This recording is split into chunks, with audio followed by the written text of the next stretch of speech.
that the matter returned to the appeals court before a different panel. Vodacom says a notice has been written to the Supreme Court informing it that it's withdrawing its appeal. While the company says both parties are glad that finality has been reached, Makate has confirmed the agreement through social media platform X, but says it's subject to confidentiality. Khomzo Modise, Eyewitness News. Crime intelligence boss Dumisani Kumalo has concluded his testimony before the Madlanga Commission of Inquiry and is set to appear before the Pretoria Regional Court in an ongoing fraud and corruption matter. His final appearance yesterday was extended by several hours as evidence leader advocate Adila Hasim pushed to wrap up so he could appear in court this morning. Kumalo is seeking to have his bail conditions relaxed before the capital's regional court. Oren Singh reports. What started off as explosive testimony on Tuesday by crime intelligence head Dumisani Kumalo quickly turned into a history lesson on the formation, functions and structure of the PKTT. On Tuesday, Kumalo kicked off his testimony detailing the raids at the homes of Katiso Katie Molefe and Vusi Musi Katmatlala on December 6th. The Commission previously heard that members of Hawks arrived at Molefe Sanders' mansion demanding to know what was going on. Kumalo claims they couldn't trust DPCI. There is an individual, a Zungu, that is from tombs of DPCI, that is working with the cartel. He also referred to CCTV footage showing a possible shady deal taking place between Sergeant F.E. Nkosi, a member of organized crime, and Molefe. Arun Singh, Eyewitness News. Meanwhile, in Parliament, Acting Police Minister Firoz Kachalia is recommending the establishment of another agency that will target organized crime and also protect whistleblowers. Kachalia says the country's crime fighting needs new capabilities to be able to tackle corruption in areas such as procurement. He says this proposal will be in addition to agencies like the Special Investigating Unit. Kachalia made the recommendation yesterday while giving evidence before Parliament's ad hoc committee investigating alleged police corruption. Babalo Ndenza reports. Acting Minister Firoz Kachalia says one of their initiatives as the country embarks on police reforms is the creation of another special corruption fighting unit. He says the crime fighting body will be different from the Hawks and the Special Investigating Unit, which relies on presidential proclamations for its investigations. Kachalia says now is a good time for the country to look at creating new institutions to rebuild capacity. What we've said is that we need to establish this we need new capabilities. He says the capabilities of the SIU need a boost. And then they are limited to exercising powers that the president has conferred by proclamation. That's not optimal. You need a body that can investigate matters without a presidential proclamation. You need a body that can deal with whistleblowing. We don't have such institutions in place at the moment. Kachalia said their proposal is to build on the powers and functions of the SIU by adopting a new statute. Babalo Ndenza, Eyewitness News, Parliament. And African Union election observers say the integrity of Tanzania's recently concluded elections was compromised due to ballot stuffing at several polling stations. The Electoral Commission says President Samia Suluhu Hassan won 98% of the vote last month, but the opposition, which was barred from participating, branded the election a sham, which was marred by violent protests on election day. The government responded with a total internet blackout and transport shutdown. In a report, the AU Election Observation Mission says its observers witnessed voters being issued multiple ballots, with some allowed to cast their votes without their identities being verified against the registry. Tanzania's main opposition party, Chadema, says that the UN and the International Criminal Court must investigate and establish the truth on the ground. Chadema's International Secretary, Deogratius Munishi. Samia Suluhu has not been elected because there was no election in Tanzania on 29th. People were on the street protesting the fraud staged elections. People were on the streets refusing to be taken for granted by the current regime. Gold is trading at $3,985.83 an ounce. The rand is at 17.38 to the dollar, 22.71 to the pound, 20 rand exactly to the euro. Brent crude oil is at $63.63 a barrel. Off to a good start in 702 land at this hour. Just look out for those faulty traffic lights, though, in the Poleshof area at Witkoppen and Main Road. Also, traffic lights out of order in Sunninghill at Rivonia Road and Witkoppen. And in your sports, Sundowns 3 points clear at the top after a narrow win over Galaxy, while Pirates cruise past Arrows. Victor Osimhen scores a hat-trick to be the leading goal scorer in the Champions League. There was also a victory for City and Inter, while Barcelona and Chelsea were held. And the Proteas take on Pakistan in a second ODI at midday. A cloudy day in store for Gauteng with scattered showers and thunder showers expected. Johannesburg starting at 15 degrees, peaking at 25. Pretoria 15 as well, and a high of 27. For the Innergang 15 and 26. The top story in EWN this hour: the Supreme Court of Appeal will no longer preside over a legal battle involving telecoms giant Vodacom and Please Call Me inventor Nkosana Makate following the signing of a settlement agreement. EWN, in touch, in tune, and independent. For the latest, visit ewn.co.za or download the EWN app. This is Breakfast with Bongani Bingwa On 702. Let's walk the talk. 7 minutes after 6 o'clock, it is a Thursday, the 6th of November. Remember, not quite the 6th of November. That was yesterday for Guy Fawkes Day. Welcome to the program, wherever you're listening to us from. Are you in the Reeds or the Wilds? Are you in the hills or the gardens? Maybe you are in the woodlands. Or maybe you're just at Theatre. Not quite theatre. Theatre. Doesn't matter. Welcome one, welcome all. It's a great pleasure to be in your company. We are live streaming the show, of course, on our YouTube channel, so you can check us out there. As always, I'm not alone. I'm with an entire team of colleagues here. Bapelile and Siamtanda, the producers, taking your calls in our booth. Karabo is here for social media. KG starting the clock. The other Karabo, welcome back, young man. Thank you very much. In for Amora Mila doing traffic. It's been a moment. Yes, it's been a while, eh? Yes. Since the old building, but it's good to be back. Gee, How did you feel waking up so early? I was about to say that. I think I snoozed 3 times and then madam kicked me off bed. It's like, nah, buddy, I've had enough. Go work. Mutao Haripe, very good morning to you. Morning, Bongs. Big story yesterday afternoon, of course, this lead that Swisa Zulu has just told us about. Supreme Court of Appeal no longer presiding over that battle between Nkosana Makate and Vodacom over Please Call Me. Yeah, no, what is it, 18, 20 years? I thought it was a bit sneaky for Vodacom Call a number. Release that statement. Call a number, what do you think? 5 o'clock, but the number's between 50 million and 9.7 billion, because 50 million was a settlement offer from Vodacom. Which he rejected? Yes, 9.7 billion was Makate's demand, which they rejected as Vodacom. So the sweet number is probably in the middle of that. That would be about 4. Who knows? We'll see from the results, 2, which are later this month, by the way. Even 2. Yeah. Yeah, it's going to be but in Vodacom the annual financial statements. Yeah, they're publicly listed. It has to be somewhere in there. They have to say. We are going to be watching those numbers in the coming weeks with glee, no doubt. On the show this morning, we're going to be talking about the Feather Awards. Beyond the fabulousness and the feathers, we are going to be talking about what queer visibility looks like in South Africa in the year 2025. They're louder, prouder, and more powerful than ever. We speak to co-founder Tammy Dish about why this celebration matters. And then we're going to focus on South Africa's fight against HIV. We are the country with the most infected number of people around the world.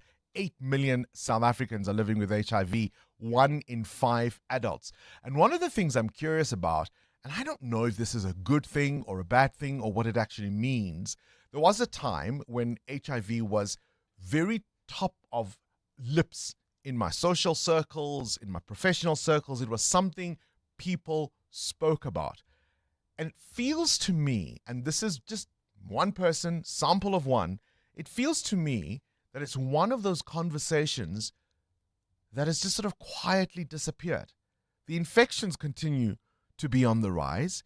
The number of people infected continue to be on the rise. But dare I say, no one talks about it anymore.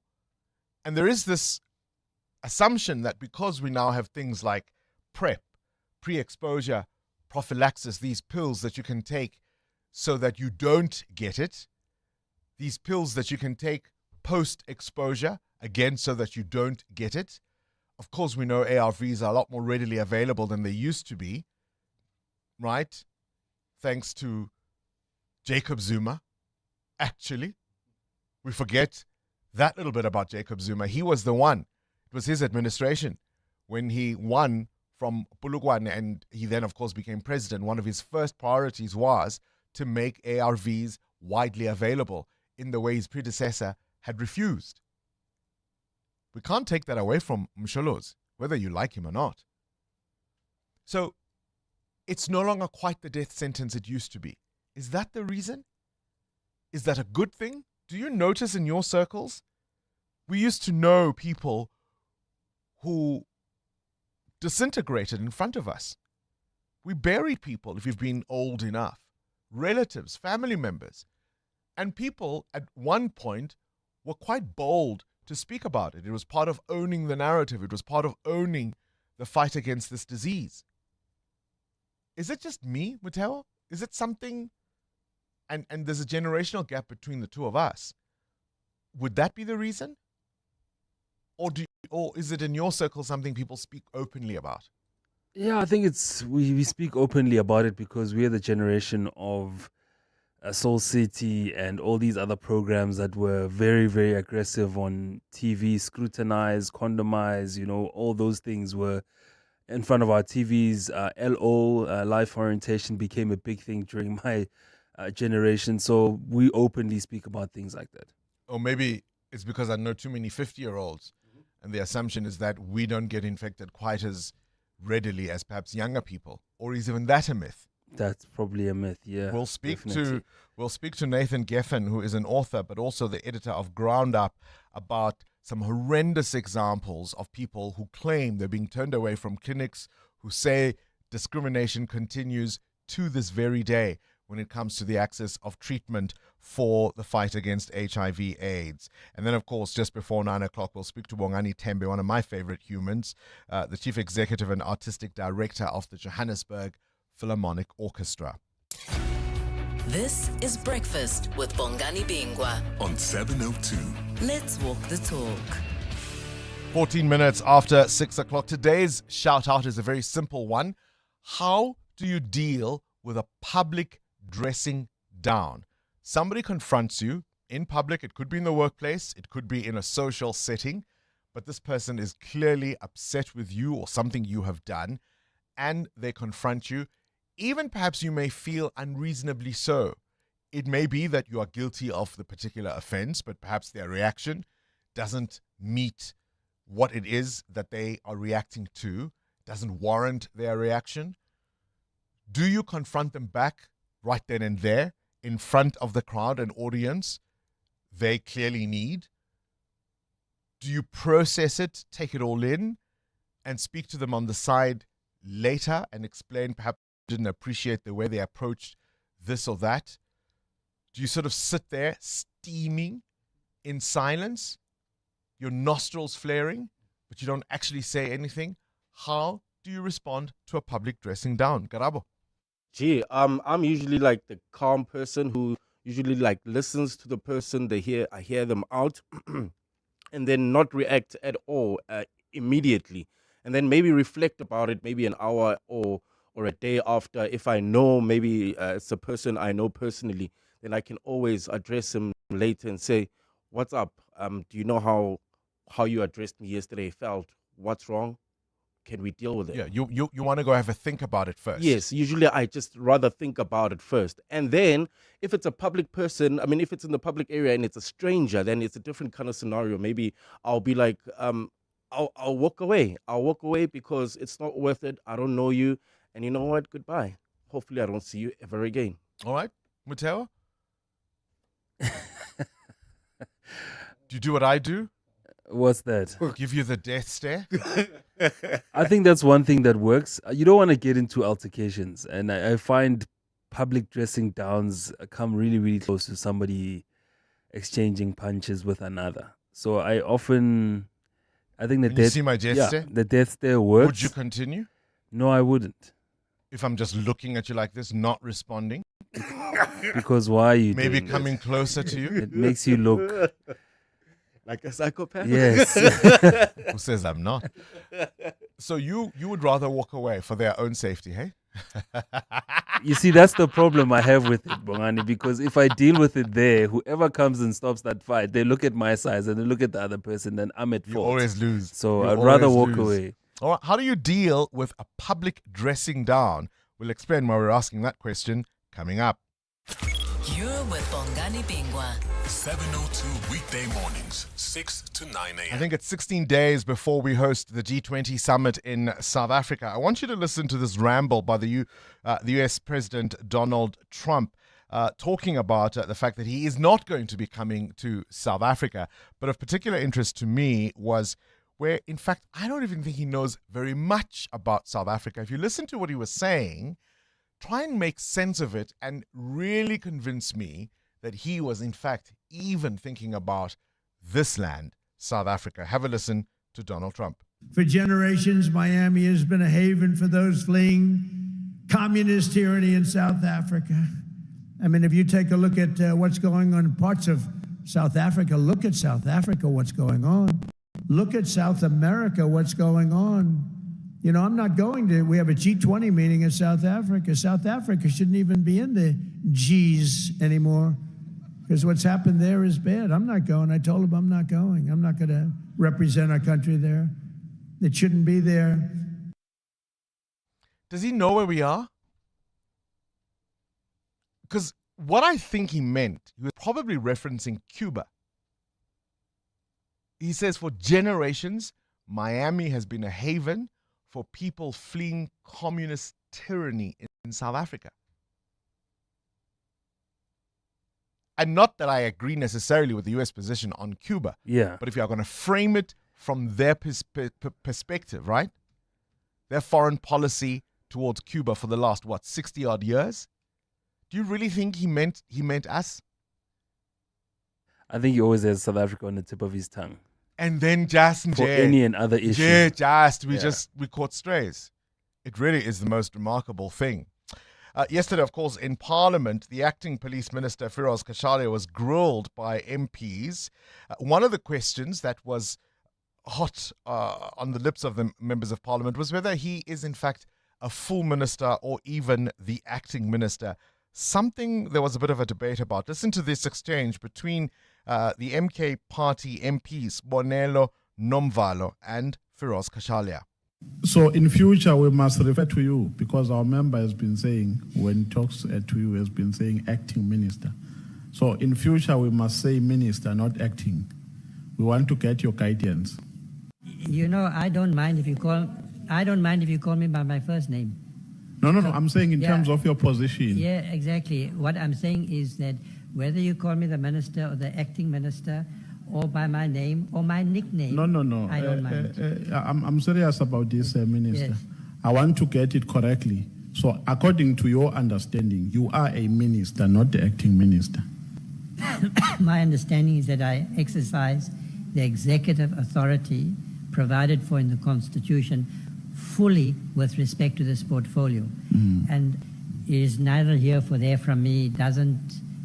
I'm not interested in that question. I know it's fine. You are not answering me, Minister. I just wanted your understanding, not how I want to call you. I wanted to guide me as per your understanding. Okay, my understanding is that I am the Minister of Police.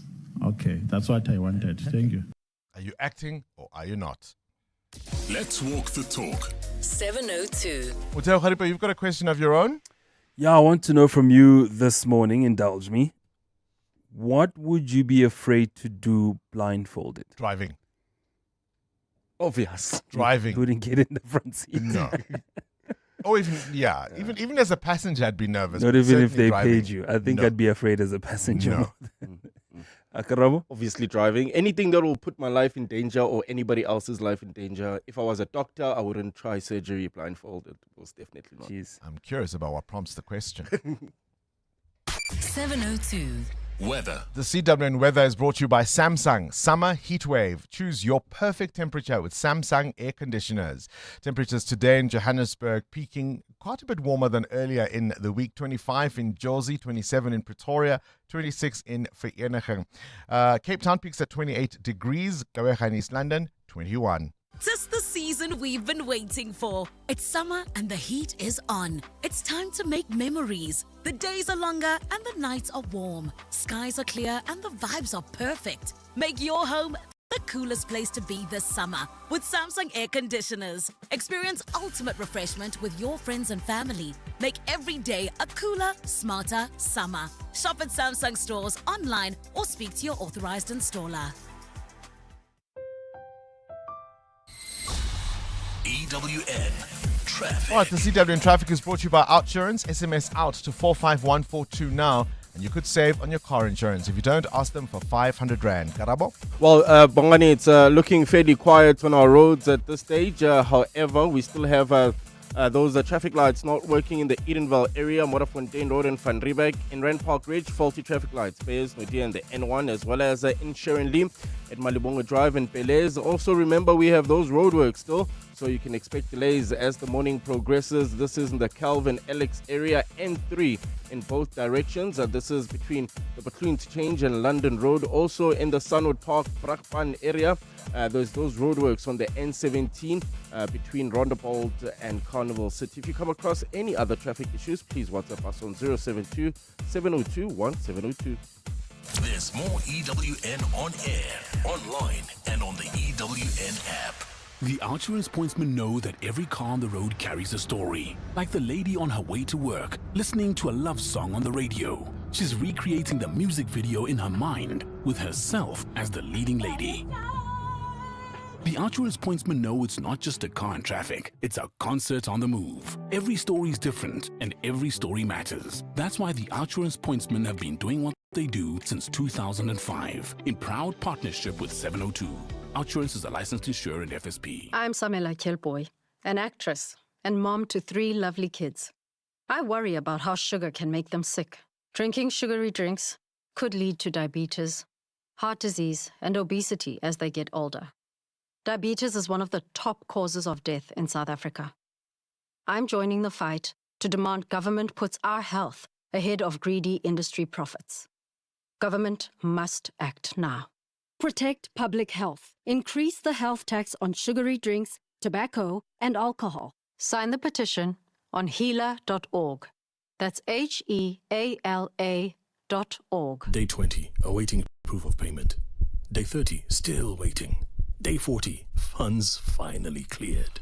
In business, credit with 55 interest-free days keeps you moving. We get it. Get an Absa Business Credit Card. Use over 50% of your credit and initiation fees will be on us. Offer ends 31 December 2025. Apply at absa.co.za/business. Absa is an authorized FSP and registered credit provider. T's and C's apply. Absa, your story matters.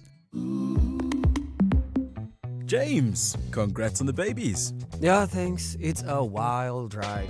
You're a new dad, 2 babies, 0 sleep, and 1 car that apparently couldn't cope. Yeah, the hatchback was my baby, but it just didn't have enough space for my 2 new babies. And are you happy with the price when you sold to We Buy Cars? Very. We've even got some extra cash to splurge on one of those fancy prams that you basically need a license for. Good luck, James.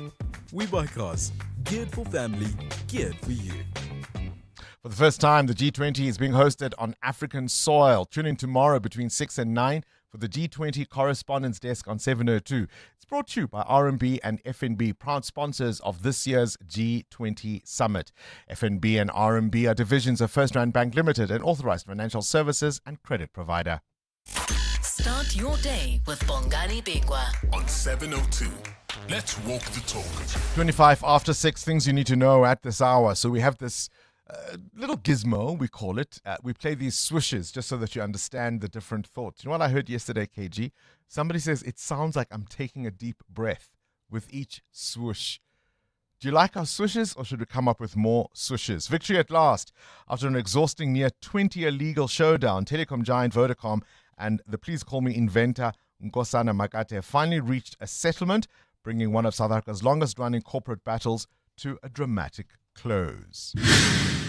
can't be a breath, surely.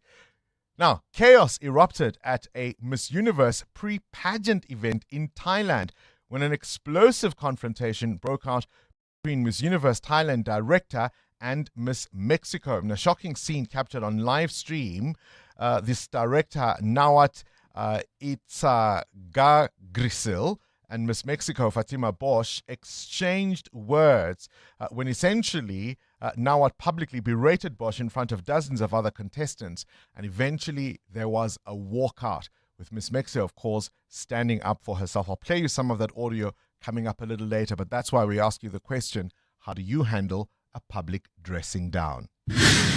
Judgment Day looms for 8 former bodyguards of the Deputy President Paul Mashatile at the Randburg Magistrates Court today.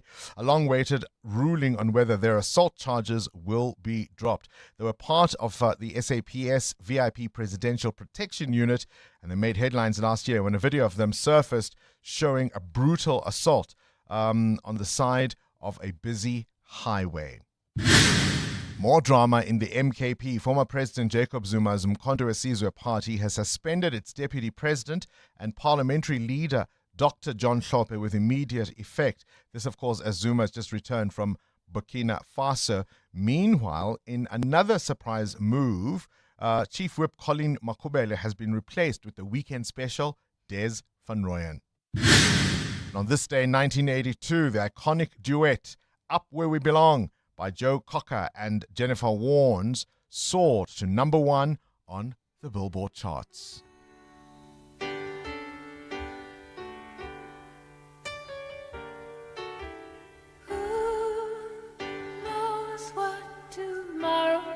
Oh man, it's one of those all-time classics, is it not? So many artists have done the song, but I think the original is the evergreen. Is the way I feel when it's real. I keep it alive. The road is long. There are mountains in our way. Oh, Baba's J. Baba's J. Every day. Here we go. Here we go. Hey! The lift is up where we belong, where the eagles cry on the mountain high. The lift is up where we belong. 702. The newspapers. This is Zulu, eh? Good morning. Vavas J. You weren't even a thought in 1982, I suspect. I don't think Front so. page of the Citizen this morning, SAF Air, the next SAA. This, of course, around the acquisition of SAF Air, looking for that local partner. But a far more worrying story in the Citizen about children and pregnancies. Nearly 1,000 pregnancies were terminated by schoolgirls aged 10 to 14, data is showing. There were over 2,000 live births registered for mothers aged between and 14, according to Stats SA. That's a really worrying story. The front page of the Business Day with the Eskom CEO, Dan Marokane, and the Sowetan baby dies from labor room fall. It's got a grieving mother. The daughter that died in a Soweto hospital 9 days after birth because they fell in the labor room. Yeah, Bongani, that Miss Universe story has caught the attention of many international publications. So an official from the host nation in Thailand publicly criticized Miss Mexico at a pre-pageant ceremony about not posting enough to promote brands that are sponsoring the event in Thailand. And there was this tense confrontation between Miss Mexico, and she defended herself, saying she has been posting. And during that moment of her objection, Mr. Nawat, who's the director, called security and apparently called Miss Mexico dumb and threatened to disqualify those supporting her. And then several of the contestants then walked out of the venue in solidarity of Miss Mexico. And Miss Universe has issued a statement condemning the whole ordeal, saying that the organization is for the empowerment of women so that their voices can be heard in the world. What's important there is that the reigning Miss Universe was one of those who walked out Yes. of the room. So I think that probably twisted things or shifted things in favor of Miss Mexico. EWN Business. What we wouldn't do blindfolded, Muteo wants to know. I say driving. Others might say road running. Chopping onions. That might be a good thing to do blindfolded. If only so that you don't cry. No. Put them in those very marked Your machines. fingers, man. No, we'll put them in those very marked machines. What prompts the question? Well, Orchestra says the country's backbone for government's evidence-based policy formation, planning and development. But a funding crunch at the Statistics Office is causing concern that a weakened SA office could see policymakers make key decisions about the country's future blindfolded. Stats SA is struggling due to a financial crisis that is impacting its ability to hire and retain staff, which also threatens the quality and credibility of its data. While the agency continues to publish great statistics on unemployment and poverty, funding shortfalls are creating a credibility crisis and hindering its capacity to operate effectively. Now, Stats SA's credibility has come into question after its 2022 census. University of Cape Town demographer Tom Moultrie described the 2022 census as a work of fiction. According to Moultrie, the census overcounted the South African population by 1 million people and contains so many discrepancies, anomalies, and inconsistencies with other known data that it cannot be relied upon. Now, although Statistician General Rasinga Maluleka stands by the recent census data of 2022, he has also raised concerns about the cash crunch. To give you some perspective, for the 2025-2026 financial year, Statistics South Africa was allocated a budget of 2.7 billion rand. How much did they spend on the 2022 census? 2.3 billion. So it just tells you they need far more money. It's been 3 years since the 2022 census, but they still haven't been allocated enough money to make sure that the stats are credible. They have the right kind of staff and skill within the building. So it's something you don't want to toy around with. I said earlier in the week, if you want to understand the crisis of governance in South Africa, look no further than this issue. We are simply not serious. Where's the rand? 17 Rand 38 against the US dollar, at exactly 20 Rand against the euro, and 22 Rand 70 cents against the British pound. The price of gold at $3,986 an ounce, while platinum is at $1,558. Brent crude at $63.77 a barrel. More business after 7. Straight to Siso Zulu at the news desk. Good morning again, Siso. Thanks, Bongani. Good morning. Gauteng police are still searching for people behind a mass drive-by shooting in Recha Park after releasing a 23-year-old man due to insufficient evidence. 6 people were killed over the weekend when unknown men driving in 2 vehicles opened fire in the area. Police spokesperson Dimakatso Nevuwului says another person, an 18-year-old, was brought in for questioning as part of investigations. But the investigations on this matter still continue. On the 5th of November 2025, an 18-year-old was brought in for questioning on the matter. The public is still urged to report tip-offs anonymously on MySubs app or on the Crime Stop line. The Health Department in the Eastern Cape has reiterated its stance against all forms of corruption within its department. This comes after 5 emergency medical workers from the Joe Gabi district were flagged for submitting fraudulent matric certificates to secure a job. Department spokesperson Sianda Manana says the employees were found guilty during an internal disciplinary hearing. Initially, there were 6 EMS staff. However, one admitted guilt and resigned from the department and was sentenced after appearing in court. A disciplinary hearing was held and all 5 were found guilty. However, they appealed the sentence. The George municipality in the Western Cape has come under sharp criticism from members of parliament for failing to answer questions about an investigation into a building collapse that claimed the lives of 34 construction workers. The municipality appeared before Parliament's portfolio committees on human settlements and on public works yesterday. Officials say they received legal advice not to speak on certain aspects of an engineering report received, which has since been handed over to the police, but MPs were not pleased with this response. I don't think it's helping us. We are trying to find a solution to this particular case, and I think attorneys will come in when we ask for them to come in. But when questions are directed to the municipality, can it be the municipality that responds? Thank you. Chair, I want to agree with Honorable Dlamini there. I really think that this is a serious utmost disrespect for the municipality to give us or to forward a legal representative when we're asking for answers. And the death toll from a cargo plane crash in the southern U.S. state of Kentucky has risen to 12. Investigators say the accident was caused by one of the engines catching fire and detaching during takeoff on Tuesday. The plane, operated by package delivery giant UPS and bound for Hawaii, crashed in the afternoon shortly after departing from Louisville Mohammed Ali International Airport.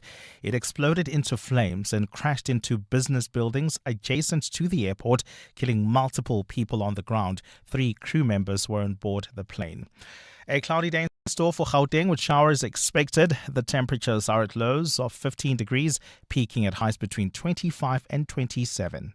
Leaving Germiston, traffic already backing up. This is on the N3 northbound between the Ilands Interchange and Geldenhuys. Also bumper-to-bumper traffic driving through the Boysens area heading towards the Joburg CBD. That's the M1 northbound between Boysens Road and the Crown Interchange. The top story this hour: Gauteng police are still searching for people behind a mass drive-by shooting in Rega Park. Part of the 702 family. My name is Iwet Machinya Tsimbi. I'm from Deep Blue Phase 3. I've listened to 702 since 1980, when it was still Channel 702, when it was still a music radio station. Till today, I still listen to this station. I get the information from this station. I get empowered. I get to be informative. Thank you, 702, and keep on rocking. Welcome to our 702 family. Let's walk the talk. This Saturday, charge into the future at the BYD Mega Electric Day, happening at BYD dealerships nationwide. Feel the instant power of BYD's all-electric Ocean range with free test drives, plus music, food, games, and fun for the whole family. What's more, BYD is offering exclusive deals on selected BYD electric vehicles ordered this weekend. So don't just dream electric, drive it. Find your nearest BYD dealership at byd.com and head there this Saturday. When you have multiple passions and private accounts, seamless banking can feel elusive. At Investec, we take care of your financial needs by considering all your life's moving parts. If you earn 800,000 Rand per annum or more, you may qualify for Investec Private Banking, where you'll enjoy effortless digital capabilities backed by real people who understand you. We'll even switch your account for you. Now that's private banking. Investec is an authorized financial services and registered credit provider. Investec, out of the ordinary. Who says everyday driving can't be très chic? Rent premium with Sani Sixt now. Own the stylish Citroen C3 later. Yes, that's 3 cars, 3 months, 3 chances to say ooh la la. Just book directly on sani.co.za. Call us or rent at any branch between 1 November and 31 January, and you're automatically entered into the draw. Bon voyage with Sani Sixt and win. T's and C's apply.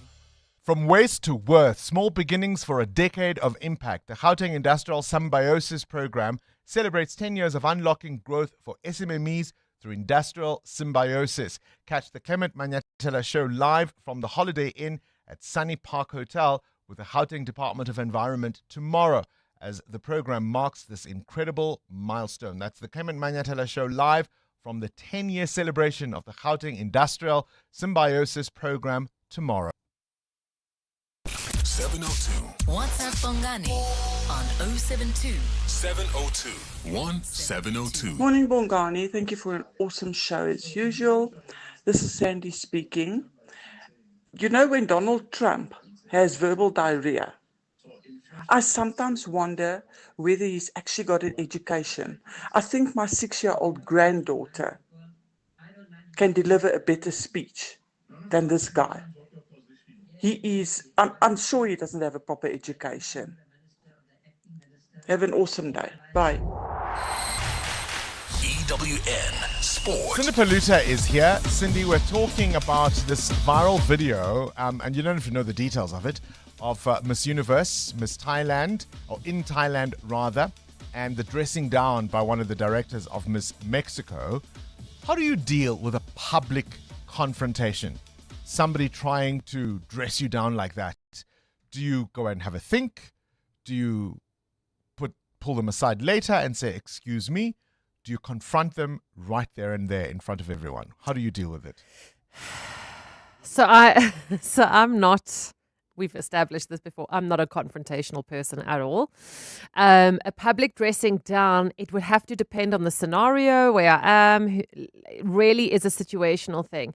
I did see that video, and I think it must have taken enormous courage for that woman to stand up and say, absolutely, you will not speak to me like that. And then everybody else to go, actually, no, we're not going to allow you to do this. And I do love that they said, as a collective, we've got the power to actually walk out of this and not be part of it. I think it's important if just as important as it is for the person sitting there being dressed down, it's actually just as important for the people around them in a public space to stand up and say, hang on a second, that's not the way you speak to somebody like that. I could imagine that in a situation where if it's a boss or a person of power where your job could be on the line, then you suddenly rendered a bit powerless and weaker. Because you're like, okay, I can stand up in this moment, but maybe now find myself retrenched in inverted commas 3 months down the line. So I think if to find yourself in that position is such a tough one, because in that moment your brain is firing at 1,000 thoughts a second, and you're playing out every possible scenario. But at the end of the day, I think it's better to live in the truth of the moment and what your values and what you stand for in life than to go 10 years down the line and say, I should have. Regret, right? So speak up and I tell you what, there's no regret for me in local football because there's been a shift in the top 2 positions. Remember yesterday you were ramming it down? No, but you're only... Okay, so Orlando Pirates are second on the table, so Bongani's very excited because they're ahead of Kaizer Chiefs, but what he doesn't realize is just goal difference. They're on the same points. Technically, Chiefs is still second as well. 3 games in hand. Yeah, no. So Mamelodi Sundowns, right, are still top of the table. They fought to a narrow 1-0 win over TS Galaxy. Arthur Sales came off the bench to score. Sundowns boss Miguel Cardozo. Important victory, of course, against a team that is very well organized, very difficult to cope with them. They've been racing and creating problems to almost all the teams they play against. A team that is clearly coached by someone that knows what he does. Sundowns are 3 points ahead of Orlando Pirates, who cruised to a 3-1 win over Golden Arrows. Matuma with 2 goals. Sebelele beat Stellenbosch 2-0. Durban City got a 1-0 win over Marumagaland.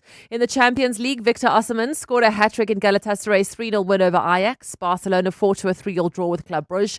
Manchester City's 4-1 win over Borussia Dortmund had 2 goals from Phil Foden. Newcastle with a 2-0 win over Athletic Club. Inter beat Cairo at 2-1. Chelsea drew 2-2 with Qarabakh. Proteas play Pakistan in a second ODI. 19-year-old Lawandre Pretoria says opening the batting with Quinton de Kock is a dream come true. Yeah, I mean, we did open the batting in Namibia, but it didn't count. Quinny went out quite early. This was amazing, really amazing. But he really calmed me down. I was very nervous. About the small photos, I've always said I've looked up to Quinny since I could remember the game cricket. Truly a dream come true. Dewald Brevis is out of the series with a shoulder injury. He's replaced by Ruben Herman. The Sharks have confirmed that after 9 years, Springbok Lucanio Am will be leaving to join Japanese side Mitsubishi Dynaboars. The Springbok sides play France will be named today. Jasper Visser anticipates a physical battle. France have made a statement in the last couple of years with their physicality and how big they are. So I think Saturday is definitely going to be the same again. Two big packs colliding against each other. And I think we're looking forward to the challenge. And in tennis at the WTA finals, Iga Swiatek was knocked out by Anisimova, who came from a set down to win 6-7, 6-4 and 6-2. Rybakina advanced after beating Alexandrova 6-4, 6-4. Rybakina was scheduled to face Keys, who withdrew just hours before the match due to illness. And just to be clear about the Betway Premiership table, Sundowns currently top of the table, 25 points, ahead of Pirates and Chiefs, who are both on 22 points. So Pirates have 2 games in hand over Sundowns, but only 1 game in hand over Chiefs. Cindy Paluta, Eyewitness News Sport. For generations, the world has spoken about Africa. More needs to be done to ensure that the prosperity is broadly shared. Now, for the first time, the world's leaders gather on African ground. This summit's location underscores the need for African voices to be heard. On the 22nd and 23rd of November, the G20 summit lands on our soil. A moment where South Africa doesn't just host the conversation, we help lead it. The majority of the 54 nations that now comprise Africa were never offered a seat at the table where plans for a new world order were being drawn. From solidarity and equality to food security, poverty and climate justice, this is where Africa's voice rises. Not as an an echo, but as a force. And as history unfolds in real time, EWN 702 and Cape Talk bring you closer to every decision, every voice, every detail that shapes our future. Stay with us and stay connected to the story being written on home ground. On air, on the EWN app, and on primemediaplus.com. To sell or not to sell, that's the question. Whether selling a car, bike, boat or bakkie, WeBuyCars offers instant payment and a stress-free experience. Simply complete the form on webuycars.co.za for the best offer. Trading in or shopping for your next ride, you can explore over 12,000 vehicles online or visit WeBuyCars in store. So whether buying or selling, head to WeBuyCars today. The team's on a roll today. Let me focus on payroll. Duty calls in the kitchen. That's why I have a business insurer that is agile and on the ball all the time on all things. I chose My Way Business Insurance, getting 24/7 emergency service and saving on my premiums, plus my business assist to handle my admin. Visit myway.co.za or dial 0860 64 64 64 and get a quote today. My Way is a licensed non-life insurer and FSP. T's, C's and standard rates apply. My Way. Live your way. Hi, this is Carol Shabalala, Hollywood Bet's brand ambassador. It's more fun when it's for fun. Playing responsibly is always a winning strategy. If you or someone you know needs help, call the South African Responsible Gambling toll-free counseling line on 0800 006 008 or WhatsApp help to 076 675 0710. Hollywood Sportsbook is a licensed betting operator. Hollywood Bet supports responsible gambling. No persons under the age of 18 years are permitted to gamble. Winners know when to stop. The Brainy Kids of the Whiz Quiz on 702. Hello, Uncle Bongani. My name is Kaya Molapo and I go to Kuro Clinical School. I'm 12 years old and I want to be a pilot when I grow up. And I can't wait to go on the Whiz Quiz today. Bye. How fly can you high, Kaya? 702. Coming up at 7:15, the big interview. You could spend 10 minutes trying to fix the office printer, or get a 10-minute quote from Outsurance that could save you thousands on your car insurance. SMS out to 45142. Like 65-year-old Helena, who now pays an incredibly low 398 Rand a month for her 2025 Hyundai Extra. With Outsurance, you get the legendary Out Bonus that pays you a percentage of your premiums back if you're claim-free. SMS out to 45142. After switching, 48-year-old Felicity now pays only 836 Rand a month for her 2020 Hyundai Tucson. Outsurance will either save you money on your car insurance or give you cash. If Outsurance can't beat what you're currently paying, ask them for 500 Rand. Make that 1,500 Rand if you've been claim-free and with the same insurer for 3 years. Savings or cash, you have nothing to lose. SMS out to 45142. That's out to 45142. Outsurance, licensed insurer and FSP. TCs and information online. Live extra with Checkers, SA's #1 in value supermarket. Save big on deals like Sir Fruit 100% fruit juice blend, 1.5 litres, any 2 for 89 Rand. Clover Buttero full cream modified butter spread, 500 grams, 2 for 159 Rand. And Omo detergent capsules, 20 or 22 per pack, any 2 for 199 Rand. Valid until Sunday at Checkers, Checkers Hyper or shop on 6060. EWN Traffic. All right, let's catch up with the roads now. Karabo, you told us about those roadworks on the N3. How disruptive are they? Yeah, no, already causing heavy delays. That's in the Calvin LX area. So if you're leaving Germiston heading towards Midrand, expect delays. This is due to roadworks. N3 North between London Road and the Patlu interchange. Also traveling towards the Joburg CBD, already peak hour traffic. Bumper-to-bumper traffic in Boysons, M1 North between Boysons Road and the Crown Interchange in Kempton Park. If you are leaving Tembisa heading towards OR Tambo International Airport, traffic is sluggish on the R21 southbound between the Popsfontein off-ramp and the R23 Benoni off-ramp. If you come across any other traffic issues, please WhatsApp us on 072-702-1702. There's more EWN on air, online, and on the EWN app. Access to the internet is vital for any country to grow.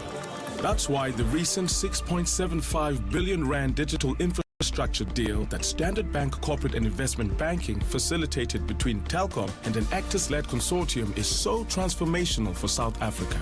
It unlocks growth and provides internet access to underserved communities who will now have access to the internet for the very first time.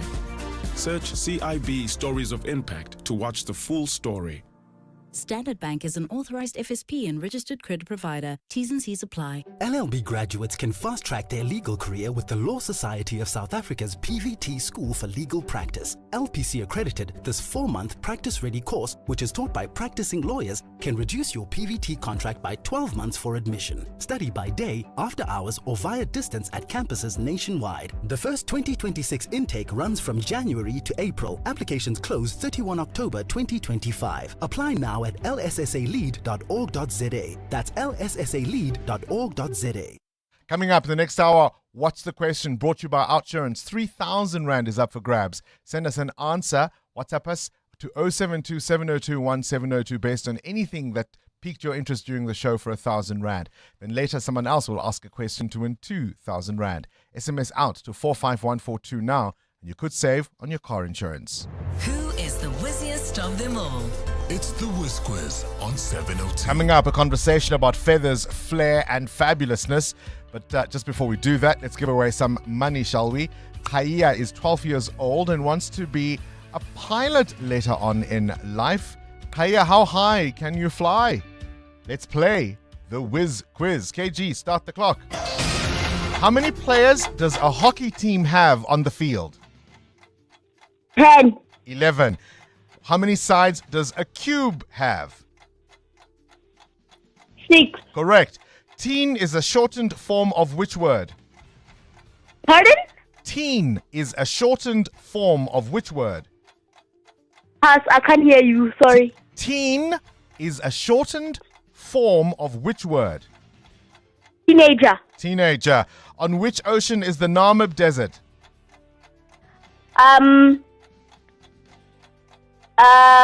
Atlantic. Correct. Which word means conceal? Is it to reveal or to hide? Reveal. Which word means conceal? Is it to reveal or to hide? It is to hide. Reveal. Which country's capital is called Beijing? China. Correct. True or false? Red blood cells transport oxygen around your body? True. Correct. And that gives you, Khaya, a total of 500 Rand. 5 correct answers. Join us tomorrow for the next Whiz Quiz. The brainy kids of the Whiz Quiz. On 702. Current events, developing stories, Tough questions. your voice making a difference. This is Breakfast with Bongani Bingwa.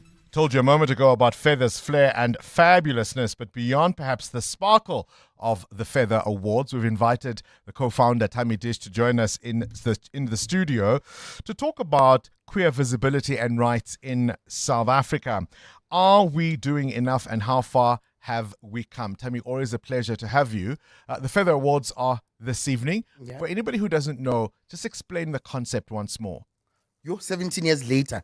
Well, I mean, look, awards that celebrate people who empower and who encourage and who represent the LGBTI community in many spaces. Doesn't have to be queer, could be allies everywhere. Again, I suppose the focus really is around visibility and representation. And 17 years later, we've come some distance, but still quite some to go. Yeah, look, I think even with the feathers alone, 17 years doing this thing, I think we've managed to do the visibility part. The next generation now needs to start mapping the next agenda. So, you know, we're actually trying to, we're in a process now of being erased by those in power. And that thing has now pushed us as queer people to try and make sure that we are more empowered to set the next agenda for those who are coming after us. I mean, look, there's not enough money for hate. Not enough money for love, right? And so with all the cuts that have happened everywhere else in the country, by the USA, it's affected the queer community at large. And I think it's now time for us to pause and take stock of the things we've been doing And I think awareness and visibility has been great, but that alone is not enough. Is not enough. Would you say that perhaps the next battleground has to be inclusion? Well, I mean, I think inclusion now sounds great being read on a paper. It needs now seats at the table, because if we're not going to do that, now we've got to do strategic partnerships of allies who are actually going to ensure that inclusion becomes something that's at the forefront of any kind of change or transformation. So inclusion has always been a thing that we have spoken about. It's now really finding those seats that are there. The feathers have always been electric. What can we expect from this year's theme and what the awards present today? Oh my God, guys, can I tell you, I'm wearing a wedding dress, by the way, because you asked me to come. I wanted to see what the theme would be. Well, I mean, it's recycle. And I just spoke now briefly about the fact that, we're under-resourced. I mean, systemic homophobia. So people don't support us. So don't go and break your bank. Take what you've got, deconstruct, reconstruct. Queer people have always been creative. Designers are creative. Go and find something in your wardrobe. Use it for the better. Take your money, put it towards all organizations that are actually doing the work of visibility, of awareness, and ensuring that we're actually mapping the next agenda for queer people. We're talking about visibility. We've spoken about inclusion. You're talking now awareness. I'm curious about whether corporate sponsors and perhaps even the government have come on board to support this work that you've been doing in the last 17 years. Look, I've had very great relationships with some of the supporters. I mean, we've had a standing one with Department of Sports, Arts and Culture through the Bidding and Hosting Committee. So Feathers is seen as one of those. So through Gauteng Tourism that has been there, that's supported us. Brand SA has always been there to push work that we've been doing around advocacy stuff and education. So I think beyond the event, a lot of people often talk about just the event. They don't talk about the program. We had the Q20 that happened earlier on in the year at the Constitution Hill. So Con Hill has been one of those people who've been supporting us, talking issues around, that next agenda, setting the next agenda, and being included in some of the declarations that are being made at the G20. So, we've had many people who've supported us who literally either silently support or they've come forward. So there is a need for us to get more. I think what we've now seen with all the cuts is that we were never really ready as a country to resource all our initiatives and all the work that must be done by queer people on the ground. Up next, I'm going to have a conversation about what those cuts have meant in the HIV space and the fight against that disease. But specifically for queer people, where have the most challenges arisen as a result of those American funding cuts? Look, I mean, I think a lot of our work is based around awareness, always been within the spaces of health and education. So development aid also taking a different turn and a different spin. The grant system doesn't work anymore. We've got to now look at how we are resourced and how we've got like ring-fence budget for all the programs that we're doing. I mean, like recently we had a case now of that guy that I won't mention who was fighting for a beautiful wedding and a celebration that was there. And the hate crimes bill doesn't have funds to be activated to be able to run the work. Something like that. Yeah. So I think now we have a beautiful opportunity for now to start engaging and having serious conversations around access to some money. The Feather Awards are happening this evening at Melrose, at the venue. Yeah. If you don't have tickets, they don't have them. You don't have tickets. Yeah, I think they must buy, If you don't have tickets, can you still buy? No, they can't buy. Yeah, that's what I'm saying. I mean, like, it's closed. It's closed. Look, we've had to look at how we can bring the right people of high influence and high impact people, because there's real work to be done. I mean, our theme this year is pause, look, listen to your heart. And I think it lends itself nicely for us to be able to actually look around the room and see who have been our true allies, because people actually do that pink washing thing. You were talking about corporates and them supporting us for the longest of time. There are those who are there. I mean, like, but is it enough? No. I think we've got to be able to put things and put funding that allows us to be sustainable. It's not event-based, it's more program-based. Balancing celebration with activism. Tammy Dish, the co-founder of the Feather Awards. 702. Coming Coming up, the big interview. South Africa has one of the highest infection rates of HIV. Up next, we speak about how the loss of US funding is putting patients and clinics across the country at serious risk. This is EWN. AKA's alleged killers have surrendered to come to South Africa from Eswatini, and the acting police minister suggests the establishment of other units to fight more crime. Good morning, I'm Sfiso Zulu. Two men linked to the murder of rapper Kenan aka Forbes and businessman Tibelo Mutswane will finally be extradited from Eswatini to South Africa and face prosecution alongside their co-accused. Brothers Malusi and Bongani Bingwa were arrested last year in Eswatini for the high-profile murder. They have been challenging the state's attempt to bring them home to stand trial, but they have now abandoned their appeal to prevent the South African government from extraditing them. Forbes and Mutswane were shot dead outside a Durban restaurant in 2023. Nhlanhla Mabaso reports. Police say they have received surrender orders of the two Ndimande brothers accused of killing Kenan Forbes and Tibelo Mutswane. Malusi and Bongani Bingwa have been in police custody in the Swati Kingdom while wanted for a string of charges, including the high-profile murder here in South Africa. Authorities say the pair will be brought back to the country next week. Police spokesperson Atlenda Mate. The SAPS confirms that it is finalizing logistical arrangements to execute the order on Tuesday, the 11th of November. Mate says the South African police head Fanima Semula has praised the Eswatini law enforcement for their cooperation. The National Commission of SAPS, General Fanima Semula, takes this opportunity to thank the Eswatini authorities for their cooperation and assistance in firstly apprehending the pair and ultimately ensuring that they are brought back to the country to answer to crimes committed. The state alleges that Malusi was one of the shooters during the hit and was paid 133,000 rand.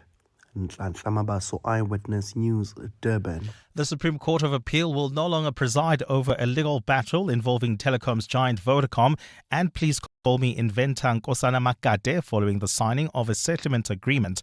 Vodacom announced the settlement was reached out of court yesterday after a legal battle spanning 17 years.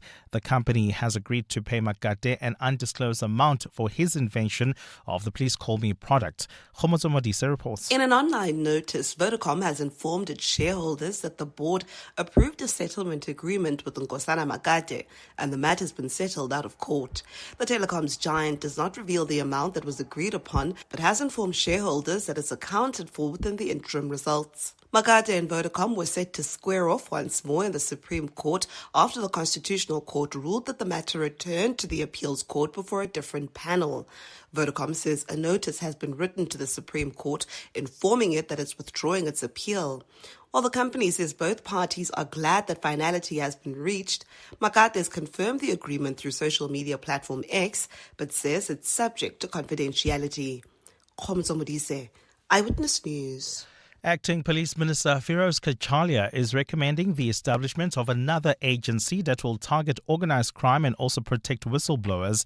Kachalia says the country's crime fighting needs new capabilities to be able to tackle corruption in areas like procurement. And his suggestion is that in addition to agencies like the Special Investigating Unit should be established. Kachalia made the recommendation yesterday while giving evidence before Parliament's ad hoc committee investigating police corruption. Babalo Ndenza reports. Acting Minister Firoz Kachalia says one of their initiatives as the country embarks on police reforms is the creation of another special corruption fighting unit. He says the crime fighting body will be different from the Hawks and the Special Investigating Unit, which relies on presidential proclamations for its investigations. Kachalia says now is a good time for the country to look at creating new institutions to rebuild capacity. What we've said is that we need to establish this we need new capabilities. He says the capabilities of the SIU need a boost. And then they are limited to exercising powers that the president has conferred by proclamation. That's not optimal. You need a body that can investigate matters without a presidential proclamation. You need a body that can deal with whistleblowing. We don't have such institutions in place at the moment. Kachalia said their proposal is to build on the powers and functions of the SIU by adopting a new statute. Babalo Ndenze, Eyewitness News, Parliament. And Typhoon Kalmaigi has now killed at least 140 people across the central Philippines. Another 127 are missing after the storm dumped large amounts of water this week. Floodwater described as unprecedented rushed through towns and cities, sweeping away cars, riverside shanties, and even massive shipping containers. The storm is now headed towards Vietnam. Gold is trading at $3,985.83 an ounce. The rand is at 17.38 to the dollar, 22.70 to the pound, 20 rand exactly to the euro. Brent crude oil is at $63.76 a barrel. In Randburg, heading towards Fourways, there's bumper-to-bumper traffic on the N1 northbound. This is between Bears, Nordia and Winnie Mandela Drive. There's those roadworks in the Calvin Alex area causing huge delays. N3 northbound from London Road to the Between Change and in Kempton Park if you're traveling towards Or Tambo International Airport. Slow-moving traffic, R21 southbound between the Popsfontein off-ramp and London Road. In your sport, Orlando Pirates keep the pressure on Sundowns with 3 points separating the sides of the table. Inter, unbeaten in the Champions League, also wins for City and Galatasaray, who had an Osman hat-trick. The Proteas men play Pakistan in a second ODI at midday, and the Springbok sides play France will be announced later. A cloudy day in store for Gauteng with scattered showers and thunder showers expected. Johannesburg is at a low of 15 degrees, peaking at 25. Pretoria, 15 as well, and high of 27. For the Innerrich, 15 and 26. The top story in EWN this hour. 2 men linked to the murder of rapper Kinnan aka Forbes and businessman Tibelo Mutswane will finally be extradited from Eswatini to South Africa and face prosecution alongside their other co-accused. EWN, in touch, in tune, and independent. For the latest, visit ewn.co.za or download the EWN app. This is Breakfast with Bongani Bingwa on 702. Let's walk the talk. 8 minutes after 7 o'clock, if you've just joined us, welcome to the program. The big story, of course, yesterday was the election, Tuesday night, really their time, of the new New York mayor, 34-year-old Zoran Mamdani. The US President Donald Trump has weighed in on that result, conceding that the results are a setback for the Republicans. And he's blamed it all, of course, on the government shutdown and saying that it is not a good moment for his party. Have a listen. It was, not expected to be a victory. It was very Democrat areas, but I don't think it was good for Republicans. I don't think it was good. I'm not sure it was good for anybody. But we had an interesting evening, and we learned a lot. The shutdown was a big factor, negative for the Republicans, and that was a big factor. And they say that I wasn't on the ballot was the biggest factor. But I don't know about that, but I was honored that they said that. It's time for Republicans to do what they have to do, and that's terminate the filibuster. It's the only way you can do it. And if you don't terminate the filibuster, you'll be in bad shape. We won't pass any legislation. There'll be no legislation passed for 3 1/4. We have 3 1/4 years, so that's a long time. Of course, the new mayor, Mamdani, has stepped onto the stage and wasted no time in throwing down the gauntlet to the president. Donald Trump, since I know you're watching, I have 4 words for you. Turn the volume up. We will hold bad landlords to account because the Donald Trumps of our city have grown far too comfortable taking advantage of their tenants. We will put an end to the culture of corruption that has allowed billionaires like Trump to evade taxation and exploit tax breaks. That is, of course, the new mayor of New York City. This is Breakfast with Bongani Bingwa on 702. Let's walk the talk. 10 minutes after 7 o'clock, tensions expected to run high at the Joburg Magistrates Court today. 5 suspects linked to the deadly Westbury shooting are set to make their first appearance. The arrests made on Tuesday come after a violent shootout that rocked that community last month, leaving 2 people dead and 5 others wounded. Some eyes, of course, on Parliament today as the President makes his final appearance of the year in the National Assembly, where he'll face, no doubt, a grilling from MPs on some of the country's most pressing issues. I think it's been extraordinary that the President has said nothing about the processes that are underway, whilst, of course, no one expects him to preempt the outcome. Some of the information that has been revealed, I think, has been worthy of some acknowledgement. Talking, of course, of Parliament, a high-stakes appearance set today for Advocate Andrea Johnson, the formidable head of the Investigative Directorate Against Corruption, taking the hot seat today before Parliament's Police Ad Hoc Committee. Her testimony is expected to shed light on the country's ongoing battle against corruption and law enforcement. I want to remind you of a conversation I had with Andrea Johnson back in 2022 as the head of the investigating directorate. She had just taken on the job and was sending out a clear message.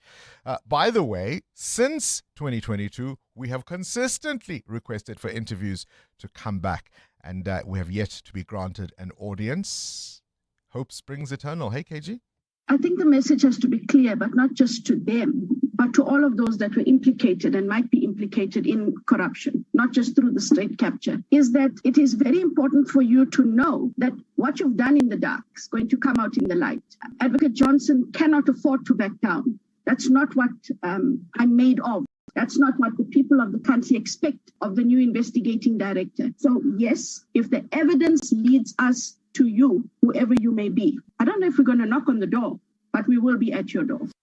That's what she said in 2022. Well, we've been knocking at her door, and we're still asking her to come on for an interview and tell us what she's been doing these last 3 years. But certainly in Parliament today, she will be answering some tough questions. It's also the birthday of the Academy Award-winning legend, Sally Margaret Field. She turns 79 today, born on this day in 1946. She's graced the silver screen with unforgettable performances. I mean, I can go on from Forrest Gump to Lincoln to Mrs. Doubtfire to Norma Ray.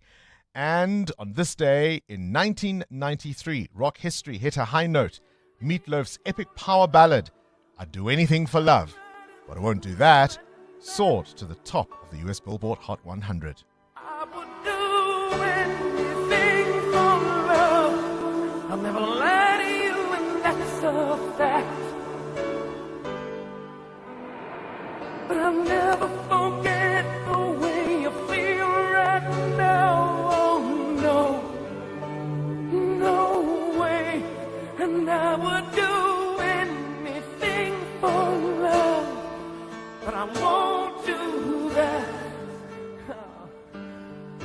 No, I won't do that.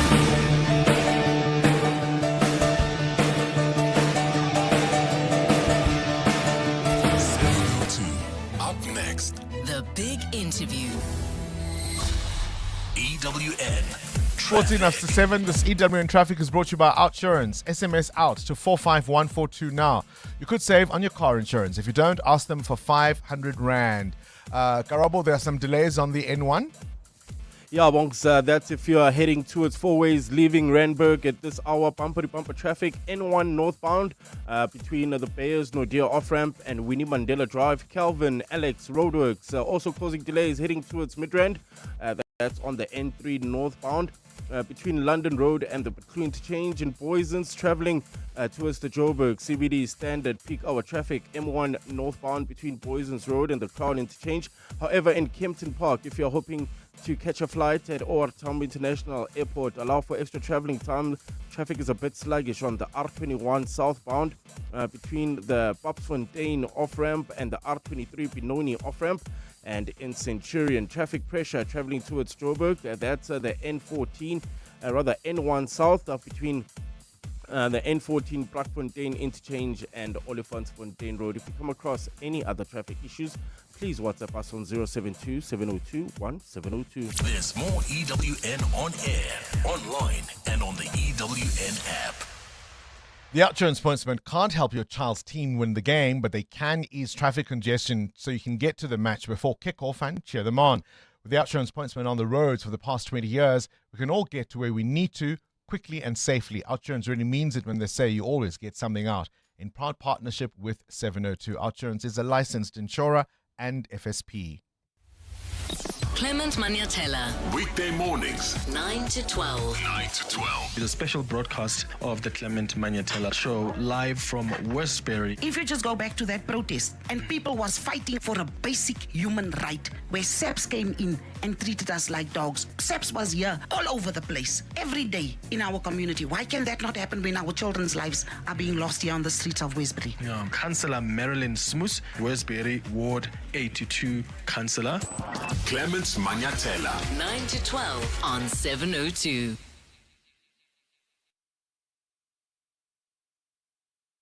Did you know one company's waste could be another's raw material? The Gauteng Industrial Symbiosis Program is a free facilitation service that connects businesses to turn waste into opportunity. In its 10-year journey, it's helped divert over 290,000 tons of waste from landfills and reduced 1.5 million tons of greenhouse gas emissions.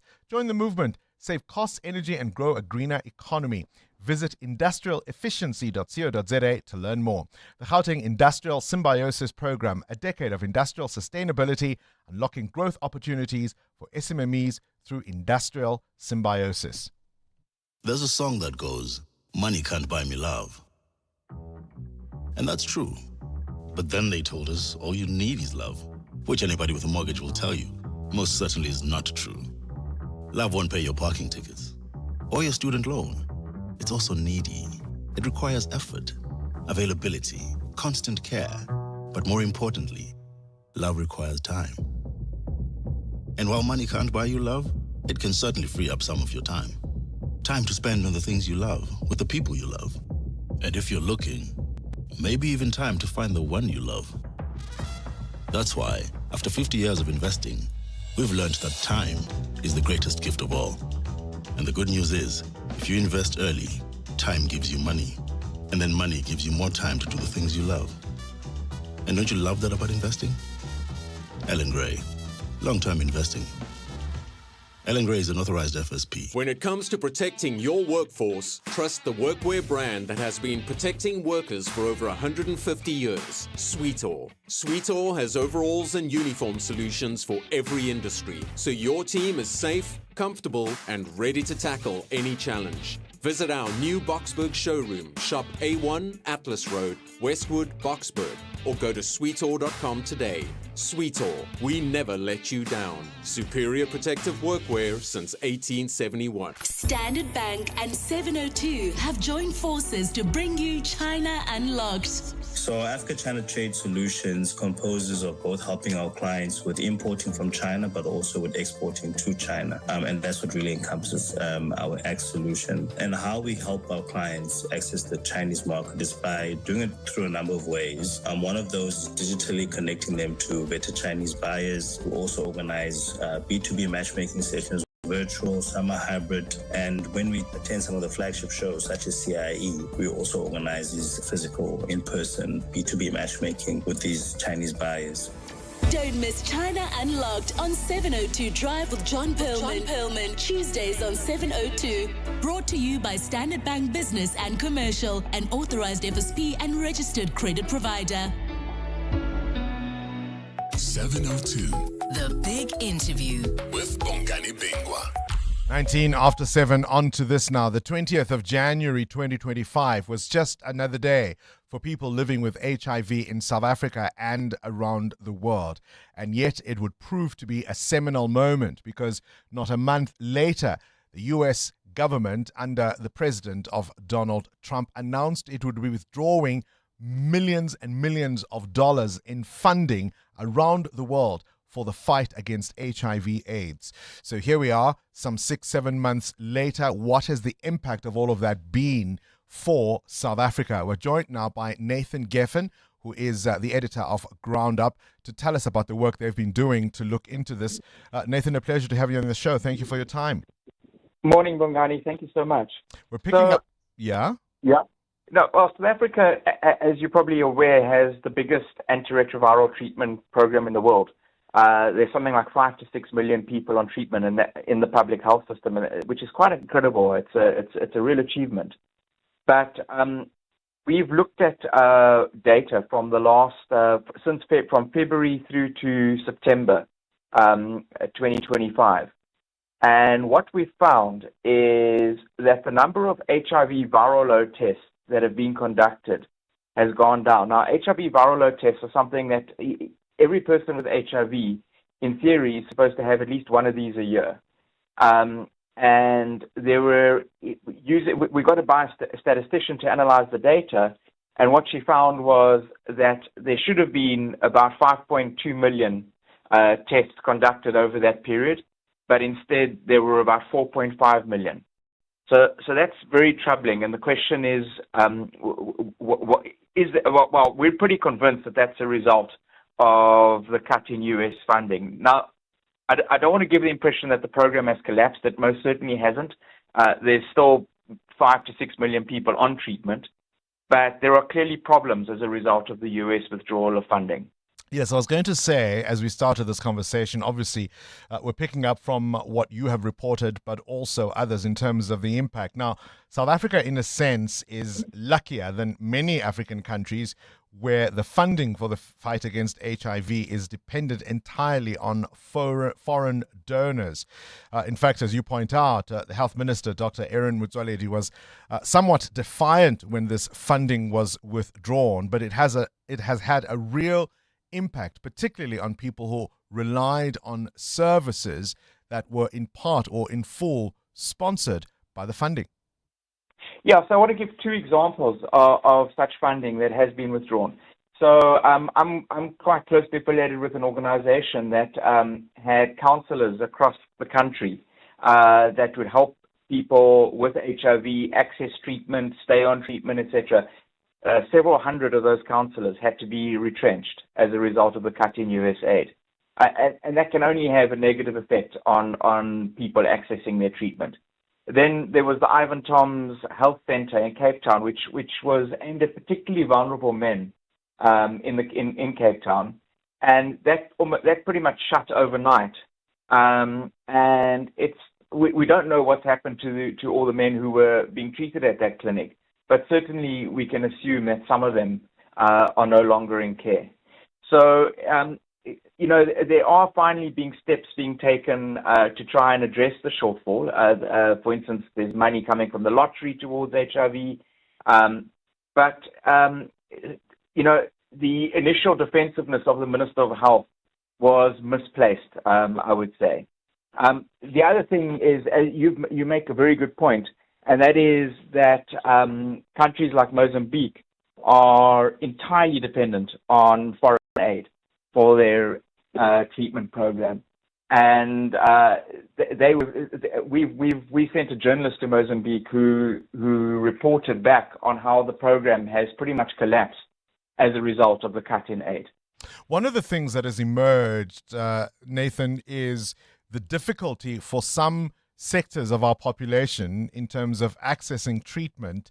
HIV positive workers, for example, there are some anecdotal stories around being turned away from government clinics. I heard of an example of a transgender woman who was told she couldn't get PrEP, for example, pre-exposure prophylaxis.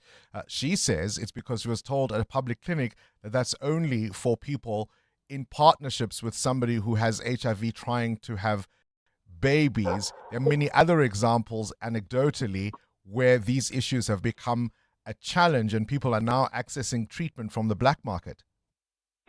Yeah, so one of the things that the U.S. government was funding were clinics in Johannesburg that were run by a Wits University Institute, and they specifically aimed at catering for transgender people. And it's those populations, those particularly vulnerable people that would have been harmed by the withdrawal of the aid and of the U.S. aid. So the example you give goes right to the heart of the matter. And also, of course, as you say, the loss of counselors who used to do these rapid diagnostic tests. Many pregnant women not quite being able to get on preventative drugs because, of course, counselors were part of that process. So it really has affected many sectors of our community. Now, with South Africa having the highest number of infections of any country in the world, what does that mean? Well, it means that, first of all, people who are lost to care are likely going to become ill. Many of them will die. And what's more is that they will, because some of them would have been, or most of them would have been on antiretroviral treatment, and therefore the virus in their blood would have been suppressed, and therefore they would have not been infectious. They will now become infectious again. So we could see an uptick in the number of in our HIV incidents and the number of new HIV cases as well. But look, it's not entirely disastrous. The program has held together. The vast majority of people on treatment remain on treatment, but there are clearly problems. And by denying them, by saying that everything's okay, we don't do ourselves any favors. It was obviously going to be very difficult once the U.S. government withdrew aid. Yeah. And it would have been much better if the Ministry of Health had simply acknowledged that and said, look, we're going to look into what's going on. We're going to try and find the money to replace it. But obviously, this is going to be a hit to our program. That would have been the honest way to respond to the crisis. Therein lies the rub, Nathan, because then finding the money means you have to do something about it. If nothing changes, what does the next 12 months look like for the program? Well, hopefully we can recover over the next 12 months. As I said, the lottery is putting money into the program. Government can direct more money to the program through the budget. But of course, there are numerous competing things for the budget in South Africa, numerous competing essential services. So that's going to have to be a debate that takes place over the next as the budget is finalized. Hopefully, we can see the program completely recover over the next year, but it's not going to happen magically. Steps have to be taken to make sure it does. And we have to try and ensure that these facilities that were treating very vulnerable people are in some way or another supported or reopened. Is there a particular demographic you're worried about in terms of age or section of the population where you are seeing new infections? So I think the people who are most I'm speculating and I'm probably going beyond my area of knowledge, but I would imagine that the people who are most affected by this would be sex workers, particularly sex workers, then some sections of the gay community, trans people. Those would be the people who would most likely be falling off treatment as a result of this. But not only that, as you point out, with the loss of counsellors that were funded by the U.S. government, many other people who don't fit into those categories would also not be getting the kind of care that they need. And we still live with 8 million infected people in South Africa, 1 in every 5 adults. Nathan Geffen, Ground Up Editor, appreciate your time. EWN Business. Mateo, please call me. Please call me. Yeah, the call was finally picked up by Vodacom. Yeah? Yeah. To the tune of... we don't know the number. We'll find out. Of course we will. Telecoms giant Vodacom has told shareholders that it has reached an out-of-court settlement with Please Call Me inventor Nkosana Makate.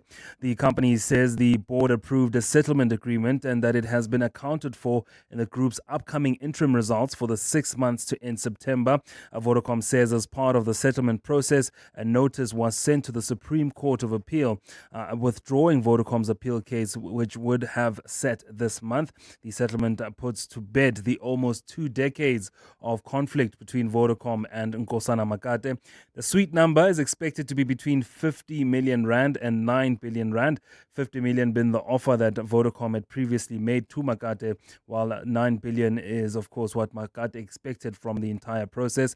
The dispute between Makate and Vodacom dates back to 2007, when he first sent letters of demand claiming he was promised compensation for his role in the introduction of the Please Call Me invention. I mean, this has been a fight for what, 17, 18 years? He launched it when? 2008, yeah? Yeah, 2008. I mean, if you think of that year, there was the market crash. It was Obama winning elections. It was a very, very long time ago. But he started the idea in the year 2000. I think it was November of 2000, in fact, where he sent an idea to one of his superiors saying they should have a buzzing option if you want to get someone's attention to call you back. And he was then in an internal newsletter. His idea was ultimately developed into Please Call Me, which launched in 2001. When last did you send a Please Call Me?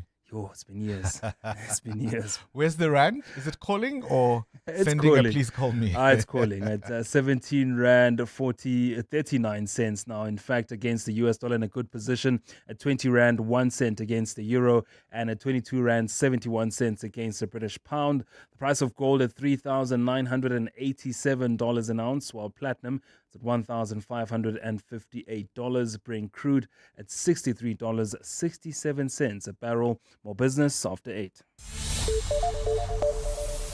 Time now for your latest eyewitness news. And Sviso Zulu, the city of Johannesburg, not backing down. That's right. Bongani officials say they'll continue to remove people trading without permits in the metro. It says this is part of an operation to clean the CBD by ensuring that street vendors operate only in designated areas. The Gauteng High Court has recently given the city until the 18th of this month to register and verify all informal traders.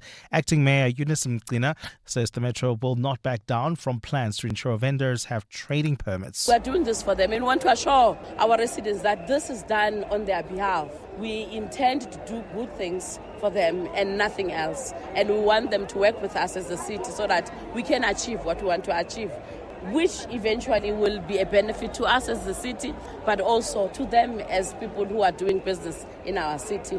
Their business will boom.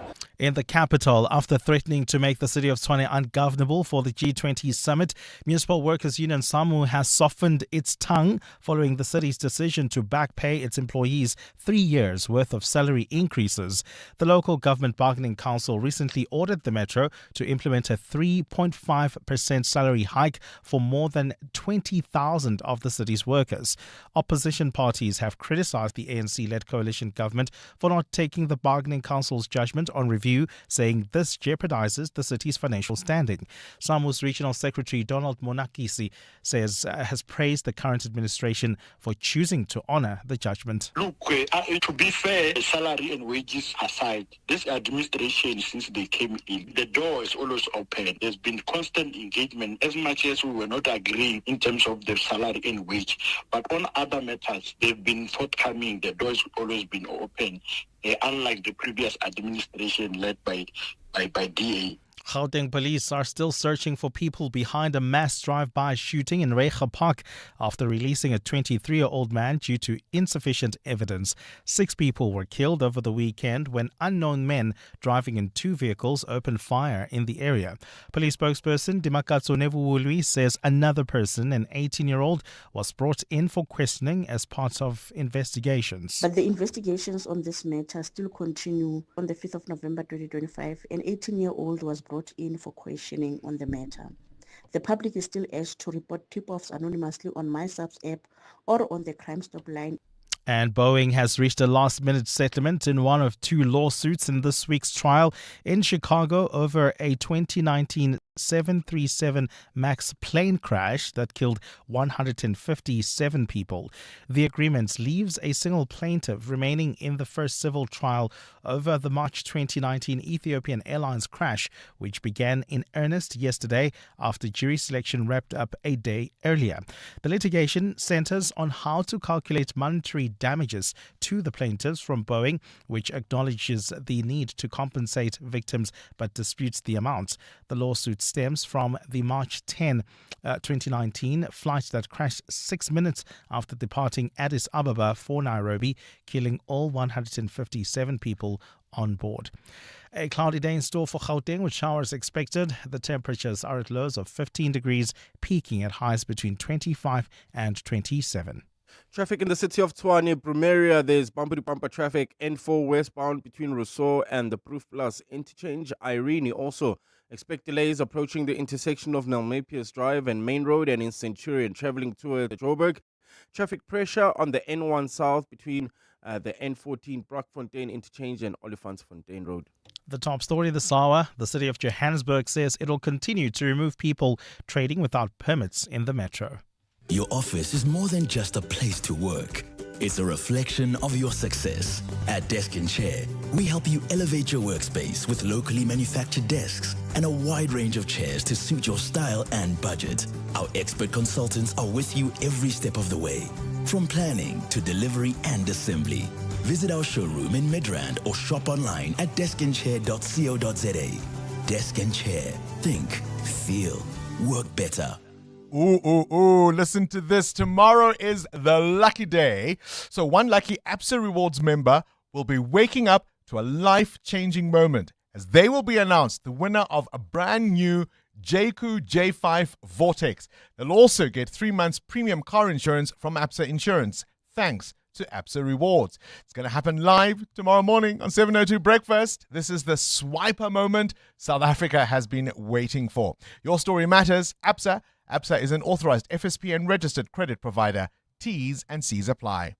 Calling all wedding planners and venues, restaurants, conference centers, and hotels. Do you need tables and chairs? Home in One has it all. Do you need cutlery, crockery, table linen, and restaurant equipment? Home in One has it all. Do you need tents, gazebos, or umbrellas? Home in One has it all. Affordable prices, the latest trends, with 2 branches in Pretoria and Johannesburg. Shop online at homein1.co.za because we're your number one choice. Home in One has it all. 702.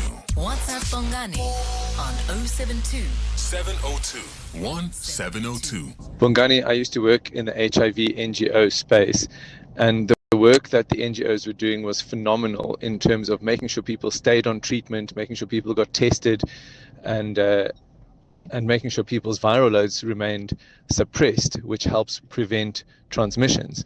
What's going to happen now is, like your guest says, is not a total collapse, but it's going to be this insidious creep of treatment failure, people who are lost to follow up in care, viral loads that start going up, and that will increase transmissions. So it's not something that we're going to see overnight in terms of a huge disaster, but in a few years' time, we're going to see HIV transmission starting to creep up, and I think then the minister will realize that we were actually quite reliant on the good work that these NGOs are doing. Oh, absolutely. I don't think the minister has denied that, to be fair to him. He has been at pains to point out government does have money for the program, and as you heard, it isn't all a complete disaster. That has been ongoing, but it is also, I think, clear that many thousands of people would have been lost to care, and as you say in your voice note, over time, the incremental effect on that could be quite catastrophic. How's it, Bongani? How's it, 702 fam? It's Stephen here. I'm so fascinated by the amount of money and the sort of secrecy around Nkosana Makate and this deal with Vodacom. I'm like so disappointed that we don't actually know how much. I mean, I do know that Makate's obviously got lawyers and there are people who funded this, so he's not going to get all of it. But I can't help but feel that, surely somehow this should leak. I want to know. Don't you? Anyway, check you later. Bye. Morning, guys. Good show as always. Simon here in Joburg. Hey, big ups to Makate, man. Big ups to this man. I'm proud of him, man, for fighting on, taking on the big giants. I'm very happy. You guys must also follow up. There's another story of a homeless man. He's fighting Standard Bank. His case is now at the Constitutional Court. That one is also a big one. It's just that right now it's under wraps. I've read his story. His story is so fascinating. Thanks, guys. Enjoy the rest of the day. Bye. Well, Stephen, Monday, 10 November 2025 could be one way to find out. That's when Vodacom will release their interim results for the period ending up to the 30th of September. So maybe there'll be some indication there of at least the ballpark that we are talking about in terms of what was agreed between Makate and the telecoms giant. It's not for lack of asking that we don't have Makate on the show. He released a statement yesterday saying, listen, They won't be taking any interviews on this matter because, of course, there is that non-disclosure agreement they have come to. But gosh, a legal battle ongoing for 18 years now. Extraordinary. 702. What's the question? What's the question is brought to you by Outsurance, and it's your chance to win up to 3,000 Rand in cash. So first we give away 1,000 Rand for the answer, and then a little later 2,000 Rand if someone can give us the question. SMS out to 45142 now, and you could save on your car insurance. If you don't, you can ask Outsurance for 500 Rand. Remember, of course, you always stand a better chance of being selected to give us the answer if you have got yourself a quote. So let's put that question to Musa in Northcliffe. Musa, a very good morning to you. Please give us today's answer. Good morning, Bongani. The answer is 1946. 1946. And Musa, may I ask if you yourself have got a quote from Outsurance? Yes, I do. Your biscuit, 1,000 Rand is coming your way. Musa in Northcliffe says the answer is 1946. What's the question? Call us if you know on 011 8830 EWN Sport. All right, Cindy Paluta, let's talk football. Orlando Pirates sitting pretty. They are. We called it at the start of the season. We said we really hope this is one of those where it just everybody's close together, tight. Yeah. But it's November and the season is one in May. But here's the thing that's, I think, exciting in a different way than what we've seen in the last couple of years. The big three are in that top four. So it's crowded at the top with the big clubs, right? The big clubs. The big three. Yeah. Okay. The big three. I was about to say, are you calling Kaizer Chiefs a big three? No, I mean, listen, I don't care. They could have 25 bad seasons. They're still a big club. They'll still be. It's like Man United, right? Yeah. Like we said yesterday, it's the same kind of mentality. Man United haven't had a good season since 2014, 2013. Yeah. And they're still considered a big club, but Yeah. they're actually, if you call a mid-table team. At Same the as moment. same as At the Kaizer moment. Chiefs, yeah. But I would, for me, that's what's going to make it interesting because there's this idea now of a recovery by Chiefs. And then the question will be whether all of them or any of them can catch up to Sundowns. And so I think that crowded top four with those clubs in particular makes it an exciting season. It does indeed. And Orlando Pirates have kept the pressure on the league leaders, Sundowns. Pirates beating Arrows 3-1 last night. They're 3 points behind Sundowns, who beat Galaxy 1-0. Pirates boss Abdeslam Wadu speaking on Supersport afterwards. They started exactly the game like we wanted to start it, meaning that we need to play high with the high intensity, some nice football. It was very important for me not to let this team playing, because they have a fantastic coach. If you let them play, they can put you in trouble. Stellenbosch suffered a 7th league loss going down 2-0 to Siwalele. Durban City beat Galants 1-0. In the Champions League, Barcelona had to 3 times come from behind to draw with Club Brugge 3-0. Galatasaray beat Ajax 3-0. Osserman with a hat-trick. Newcastle beat Athletic 2-0. Inter beat Kairat 2-1. Chelsea with a 2-2 draw with Quarrebach.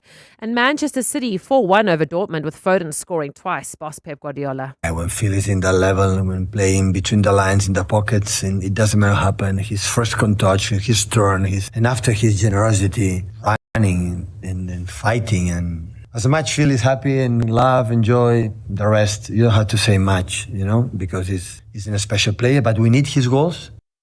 Proteas play Pakistan in a second ODI today. 19-year-old Luandre Pretorius is playing alongside Quinton de Kock as a dream. To be honest, I didn't know him off the field when I started liking him as a role model. Now I got to know him, and the stuff on the field is just on TV. He looks really calm, and now when I play with him, he looks really calm and composed, and that's really what I like, and that's how I want to play my cricket. Dervald Brevis is injured. He's been replaced by Ruben Herman. The Springbok side's take on France will be announced today. The Boks play France in Paris on Saturday night at 10:10. Jasper Visser fields the battles in the front. We analysed them all this week. Like you said, the French have a big team. I think that's definitely going to be the where it comes down to both of the forwards packs, just who's going to get dominated or who's going to dominate who. So I think all of us are looking forward to that. Dare we call it? Is it going to be not the score? That's impossible. Is it a close one? Will we get to near that point? It's definitely a close game. It's a lot closer than what the Springboks I think have had this year. Yeah. This is going to be their toughest test yet, or would New Zealand have been earlier? New Zealand, did New Zealand not play France recently in their inbound series? Was it not France? I do remember sending a friend a message saying I'm watching the All Blacks against France, and it's honestly quite possibly the best rugby I've ever seen. Oh wow. I must go back, guys. Because it's 7:45 on a Thursday morning, and my it's Google November. tab, And it's it's November, November. and I must think back to June, July. But I do recall the French being in New Zealand, if I'm not mistaken. I remember the box game being described as the best that people had seen. New Zealand. So, If only I had a small handheld device. That's what my husband always says to me. If only you had a small handheld device. On which you could Google these answers On which you very, could Google very, these very answers. quickly. Bruno? Because there's nothing like live radio. And, this is hosts New Zealand to win the second test in Wellington. Yes, they did play. And though New Zealand absolutely thumped France in the second test, as per Google that I just opened now, 43-17 was the score off the top of my head. So brilliant. I'm so brilliant. The first test, New Zealand against France, that first test was unbelievable rugby. It was corrupt. And it was at the same time that the Springboks were playing our inbound series, and we were playing all those small little teams. Yeah. And I remember thinking, Springboks would struggle in this match against these two sides. It's going to be close. We'll find out on Saturday. Cindy Paluta, Eyewitness News Sport. You can become a victim of a legal problem, wrongful arrest, assault, uncontested divorce, rental disputes, maintenance matters, or labor problems. It can happen to you. Clientele Legal provides tough professional lawyers for an affordable monthly premium. Our legal team is standing by to assist you 24 hours a day. Join today. SMS Legal to 48721. That's legal to 48721. Clientele General is an authorized FSP and licensed non-life insurer. T's and C's online. Standard rates apply. Join Tim Nkosi Mthembu from the hit series Shaka Ilembe and the strong man who makes better health a legacy. Shop Sela Men's Health Range, Strong Man, Stress and Anxiety, Clear Skin, Joint and Gout, and Daily Immune. Available in a tea, mixture, or capsules. You can shop today at Clicks, Discam, ShopRite, Checkers, Boxer, Pick and Pay, and Spar. Don't compromise. Sela iyasebenza. The unexamined life is not worth living. Socrates' timeless wisdom reminds us of the power of introspection. At Plus 94 Research, we delve deep into data, uncovering insights that drive meaningful decisions. Our scientific methodologies transform questions into clarity. Don't just operate, understand. Don't just guess, know. Plus 94 Research, the science of decision making.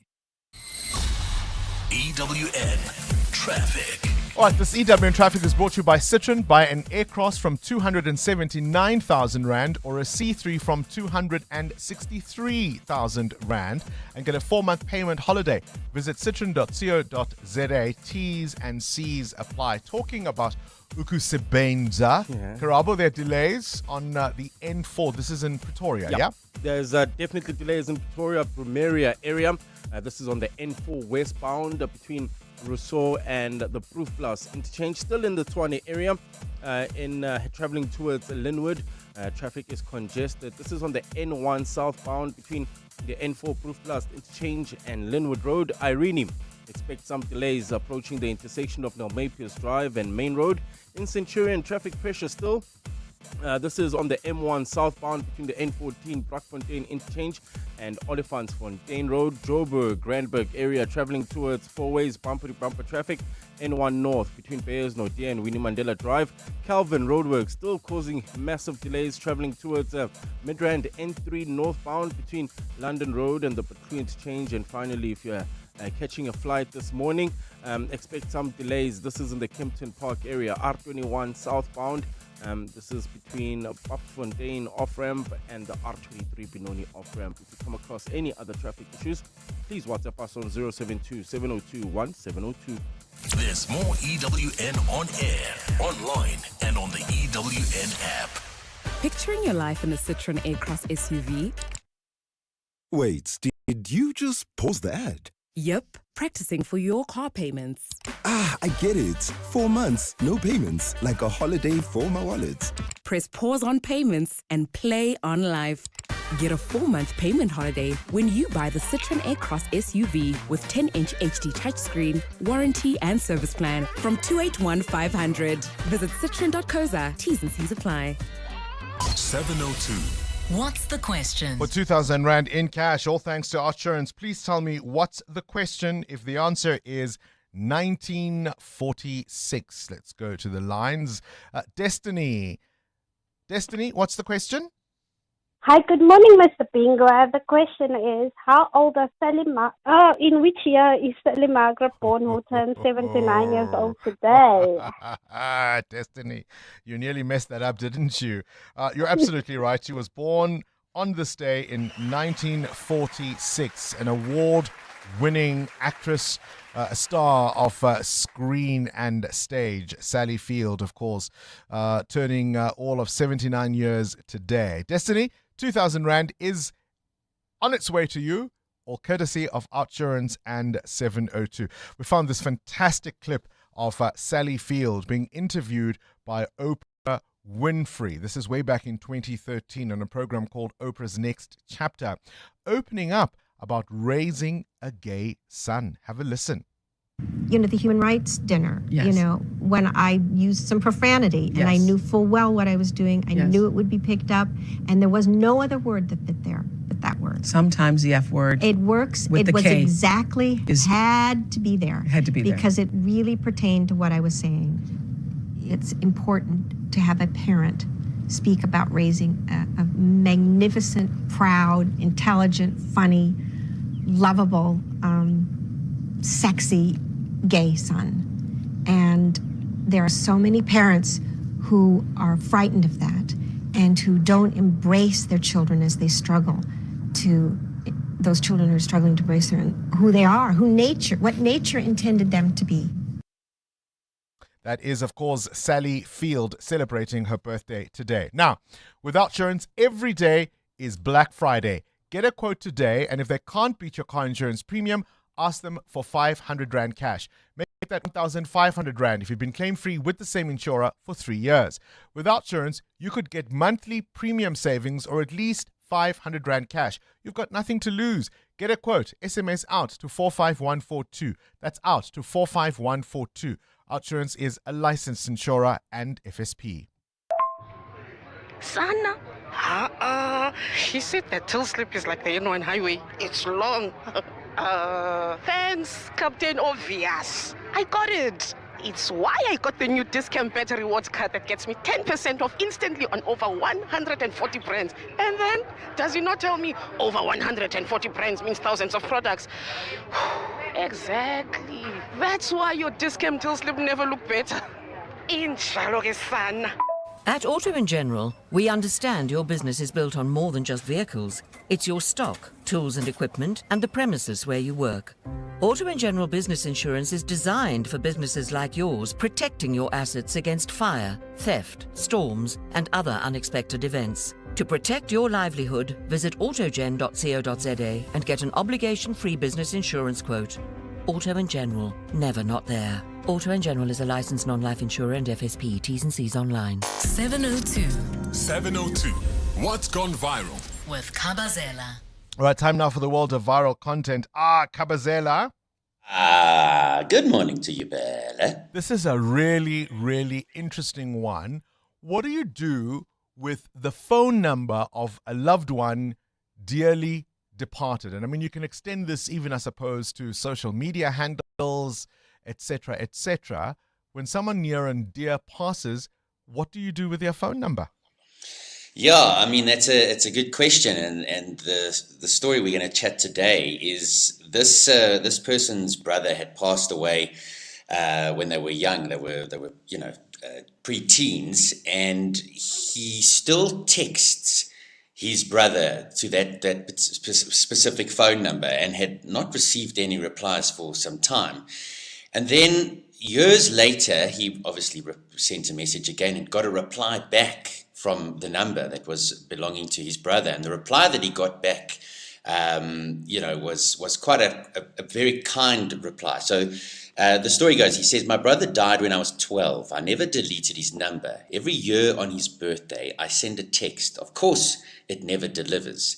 Yesterday, after 8 years, I got a reply. It said, whoever you are, I'm sorry. This number belongs to me now. But if these messages are for someone you loved, don't stop sending them.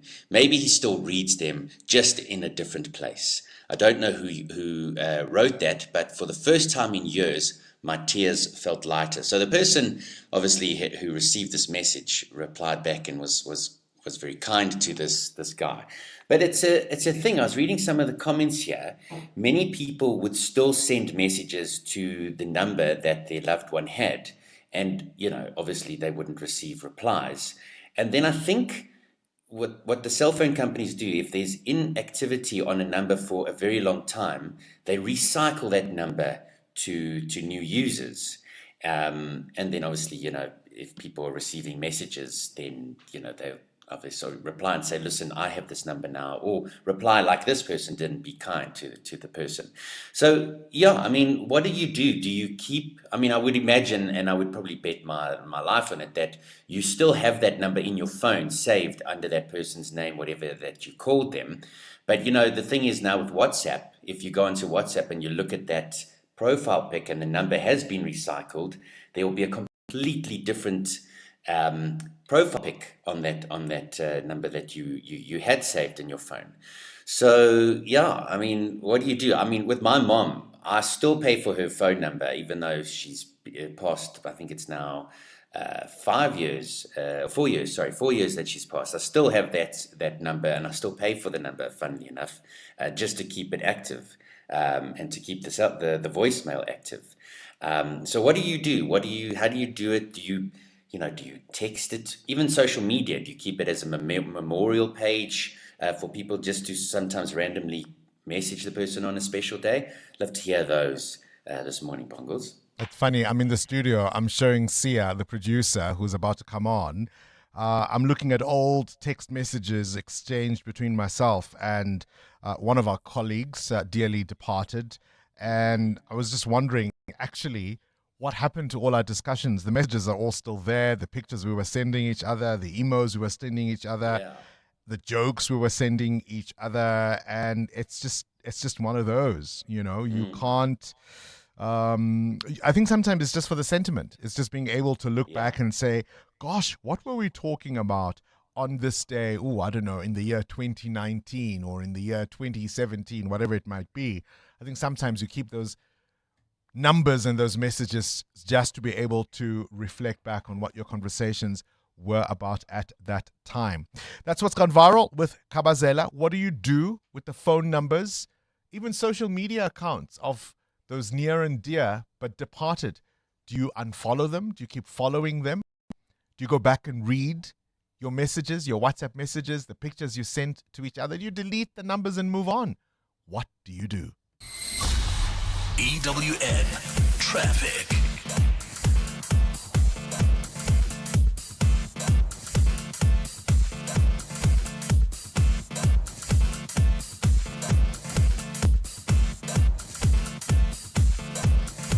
The CWN Traffic is brought to you by Outsurance. SMS out to 45142 now, and you could save on your car insurance. If you don't, ask them for 500 Rand. Still delays on the N4 in Pretoria, in the capital, so just be aware of those delays. More updates coming up. There's more EWN on air, online, and on the EWN app. You could spend 10 minutes waiting for the microwave to beep, or get a 10-minute quote from Outsurance that could save you thousands on your car insurance. For his 2024 Suzuki Jimny, 55-year-old Stefan now pays only 611 Rand a month. And for her 2024 Kia Sonet, 31-year-old Palisa pays just 926 Rand a month. Ready to get more out of your car insurance? SMS out to 45142. That's out to 45142. Outsurance, licensed insurer and FSP. TCs and information online. 702. Feedback with Siamtanda Matiso. Siamtanda Matiso in the hot seat at the moment. Morning. What do you do with those phone numbers of people Listen, I just dearly departed? like you, I just realized that that's why I still have Ntadeng, our former producer, late producer. It's even hard to even say it in that way because no one has ever called me Boothing. So every time I look at that, I'm like, oh, this is the only person who's ever done that. Also, T.D. Madia, of course. But also, I just realized also Pravin Gordhan. The other day, I was looking for the finance minister's number and I still had saved him as former minister. And I was like, he popped up and I was like, I just forgot that he passed. He's no longer around. Yeah, so yeah. Did you look back at what you had said to him? Minister, can I please have an interview? Yeah, but he had answered him. He was like, nah, I can't make it. He was a nice person via telephone, but it was just shocking that I still had his number. Goodness me. All right, what other feedback are we getting? Bongs, how do you handle someone embarrassing you or harshly correcting you in front of everyone? Listen, mixed reactions when it comes to 702 landers, when it comes to this, whether they have experienced that with their bosses or colleagues. Some of them have gone to the extent of leaving the company or leaving that department, Bongs, because their relationship could not recover. Some of them just tell that person, listen, I'm unhappy with how you are correcting me in front of everyone. And some, much like me, just cry. But it all depends on who's doing it. If it's the boss, more 702 landers are very finding it hard to correct that boss and tell them because they're scared of losing their job or being seen as difficult, whereas the colleagues, they are more willing to do so. All right, we'll tell you about that tense moment at the Miss Universe pageant in Thailand on Tuesday that really was quite a tense moment and an exchange between one of the organizers and Miss Mexico. That one coming up. This is EWN. More than a dozen South African mercenaries trapped in Ukraine, and Dumisani Kumalo defends the crime intelligence appointment. Good morning, I'm Sviso Zulu. 17 South African men are trapped in the war-torn Donbas region in Ukraine. The South African government says it has received a distress call from the group. 16 of the men are from KwaZulu-Natal and one from the Eastern Cape. The war has been ongoing for almost 4 years after Russia invaded Ukraine in 2022. Jabuli Lembata reports. Government says the men were apparently lured to join the mercenary forces involved in the Russia-Ukraine war under the pretext of lucrative employment contracts. It is illegal for South Africans and local entities to give military assistance to foreign governments or participate in armies of foreign governments unless authorized by the South African government. President spokesperson Vincent Magwenya. President Ramaphosa has ordered an investigation into the circumstances that led to the recruitment of the young men into these seemingly mercenary activities. The South African government is working through diplomatic channels to secure the return of these young men following their calls for assistance to return home. Government says it's working through diplomatic channels to secure the release of the 17 men, while President Cyril Ramaphosa has ordered an investigation into the circumstances that led to their recruitment. Jabuli Lembata, Eyewitness News. The bail amendment matter of crime intelligence boss Dumisani Kumalo is set to resume this morning in the Pretoria Magistrates Court. Kumalo and 2 others have been charged for the appointment of Dineo Mukwele to an executive position within crime intelligence despite not having policing experience. The trio have approached the court to have their bail conditions relaxed so they can return to work. Khomotso Modisa reports. Crime intelligence boss Dumisani Kumalo just completed his testimony before the Mazanga Commission of Inquiry, alleging that several police officers are involved in crime, and today he will stand in the dock as an accused.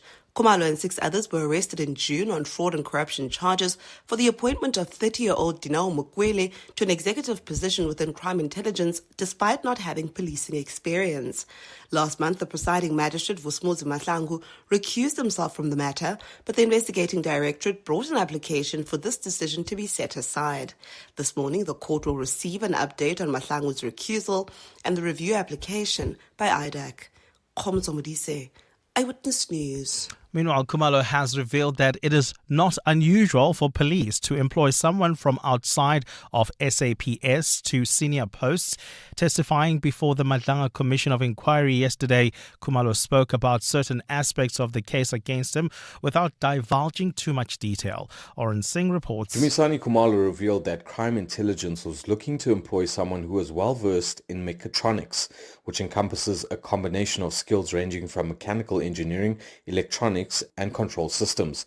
He claims that after they couldn't find a suitable candidate within SAPS, they advertised the senior post externally, resulting in the employment of 30-year-old Dineo Mokwele, who was previously working at a prominent car dealership. Kumalo attempted to justify his argument by citing the example of an SAPS official from supply chain management who was previously employed from National Treasury. The current divisional commissioner, who is a lieutenant general, is from the National Treasurer Department, was appointed. Kumalo is expected to appear in the Pretoria Regional Court this morning, arguing for his bail conditions to be relaxed so he can return to work.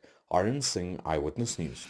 2 men linked to the murder of rapper Kenan, aka Forbes, and businessman Tibelo Motswane will finally be extradited from Eswatini to South Africa and face prosecution alongside their other co-accused. Brothers Malusi and Siyabonga Ndimande were arrested last year in Eswatini for the high-profile murder. They have been challenging the state's attempt to bring them back home to stand trial, but they have now abandoned their appeal to prevent the South African government from extraditing them. Forbes and Motswane were shot dead outside a Durban restaurant in 2023. Nhlanhla Mabaso reports. Police say they have received surrender orders of the 2 Ndimande brothers accused of killing Kenan Forbes and Tibelo Motswane.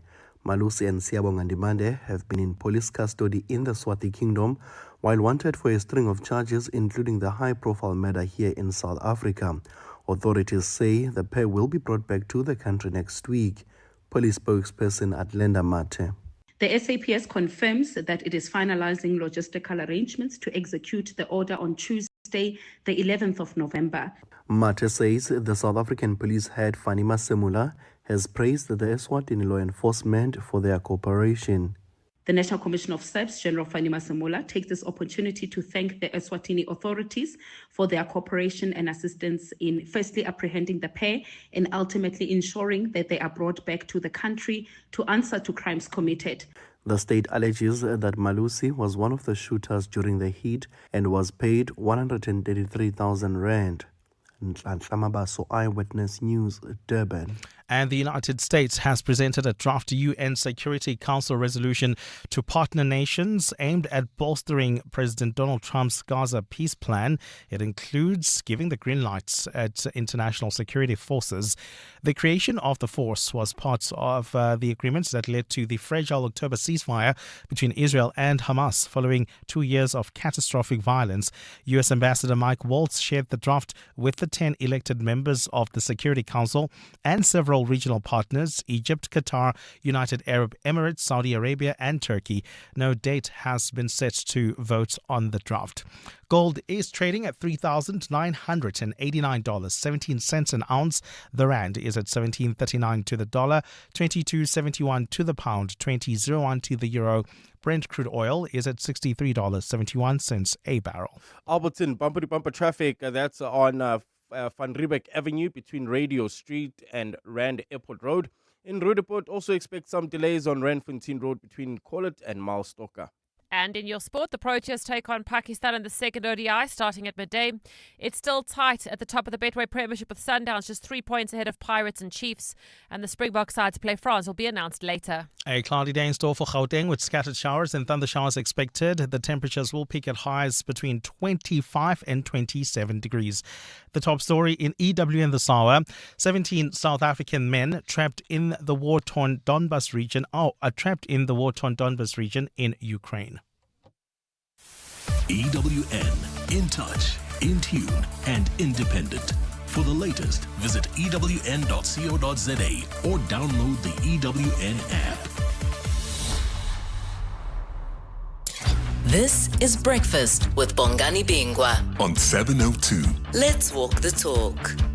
You know, for all that our government gets wrong, come on now.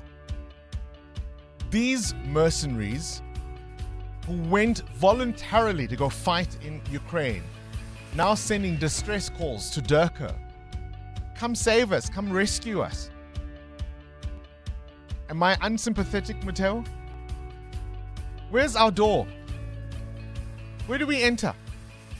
You go into an active war to go and fight, and now Durko must rescue you. I thought these were South Africans who'd gone there to study, to work. No, it's understood they were there to fight. And also, even if they were studying and working, it's been how many years now? If they wanted to come back. Hi. For all our government gets wrong, yeah. Maybe I should say more. This is Breakfast with Bongani Bingwa on 702. Let's walk the talk.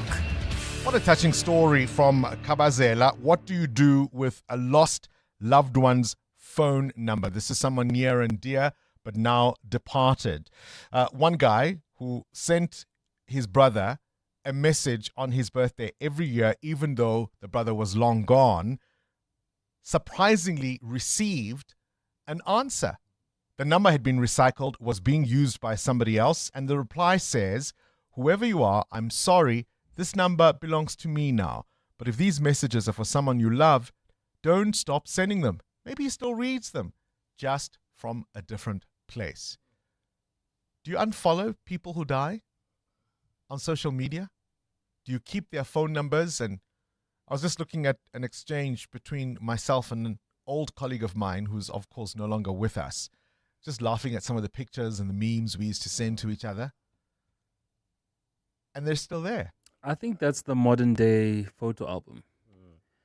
Those messages you exchange with each other, the photos, all the memories, the laughs, the voice notes, you still get to hear their voice a little bit after a few years. So I've kept my mom's WhatsApp number, and about 2 weeks ago I sent a message from my mom to my sister, a voice note that she had done. Oh, man. And I think she was just like, "Yo, I've lost everything. Please keep that WhatsApp number and everything that's in it, just so if we need to remember or just have a laugh, then we send each other those voice notes." Gosh, because hearing the voice, it's one thing to look at messages. Yeah. Hearing the voice, because sometimes with time, even the memory of that sound recedes a little, right? And just hearing her voice. Gosh. Karabo, what do you do with those numbers? I also keep them. I had a friend who I lost a few years ago, and he was a funny guy. He just liked cracking jokes, calling at random hours. And I listen to his voice notes, and when I'm just feeling down, he cheers me up even now. Even now, you still laugh at the jokes and you think, what an idiot. What an idiot. All right, I want to know, a number of you saying that you still keep particularly parents' numbers, and a number of you saying that you still pay for those phone numbers so that you can be able to read those messages or talk to those people. Let's talk to Steve. You are in Alberton. You want to talk about the army? Yes, Hospital Bongani, I'm saying that this one I support you very well with your question that the government now must jump in and waste resources to go and save them. If these guys have earned millions of dollars, were they going to call us to say, "We got this money, let's share"? Yeah, they weren't going to do that. So the government must also sometimes not pretend. We must teach our people a lesson to say, do not do it. Yeah, these were mercenaries, it's understood, who joined forces involved in that Ukraine-Russia war. So they knew what they were going to go and do. So I'm a little surprised they're now sending distress calls. Steve in Alberton, what's your response to the story in Eyewitness News? 17 men, I think it is, who are trapped in Ukraine, in the war-torn Donbas region in Ukraine, asking the South African government to rescue them. One is from the Eastern Cape, 16 are from KZN. The war has been ongoing for 4 years. What should happen now? Let's talk. We're listening. Hi, Bongani. Oh, wow, this one is a very touchy subject. Ne? I lost my niece. How many years now? I think it's more than 6 years. Her name was Nontle. I still have her numbers. I still believe I have the WhatsApps, everything. I lost my mom in 2022, and I lost my brother this year. And on Tuesday, before he passed on a Saturday, he sent me messages. Even though I still don't have the strength to go back and listen to them, it was the voice messages, but they still there. So I actually don't delete, block, or whatever. I still have those numbers, but it's a very touchy subject, Linden, here in Kalami. Hi, Bongani. Coming to what Kabazela was mentioning about phone numbers. Yeah, my mom passed in 2021, and now that you're talking about it, well, I just had to check my phone. I still have her number saved under my favorites, like in case of emergency. I still have the number saved there. And yeah, I'm not going to delete it. It'll just stay there. It's a remembrance that, yeah, mom is always there with me. Yeah, thanks for the show, Bongs. Good morning, Bongani and team. Tamam from Binoni. Yeah, that's a difficult one. Unfortunately, I lost my wife in 2020, and I had held to her phone and the number and so forth until I was robbed and I lost it.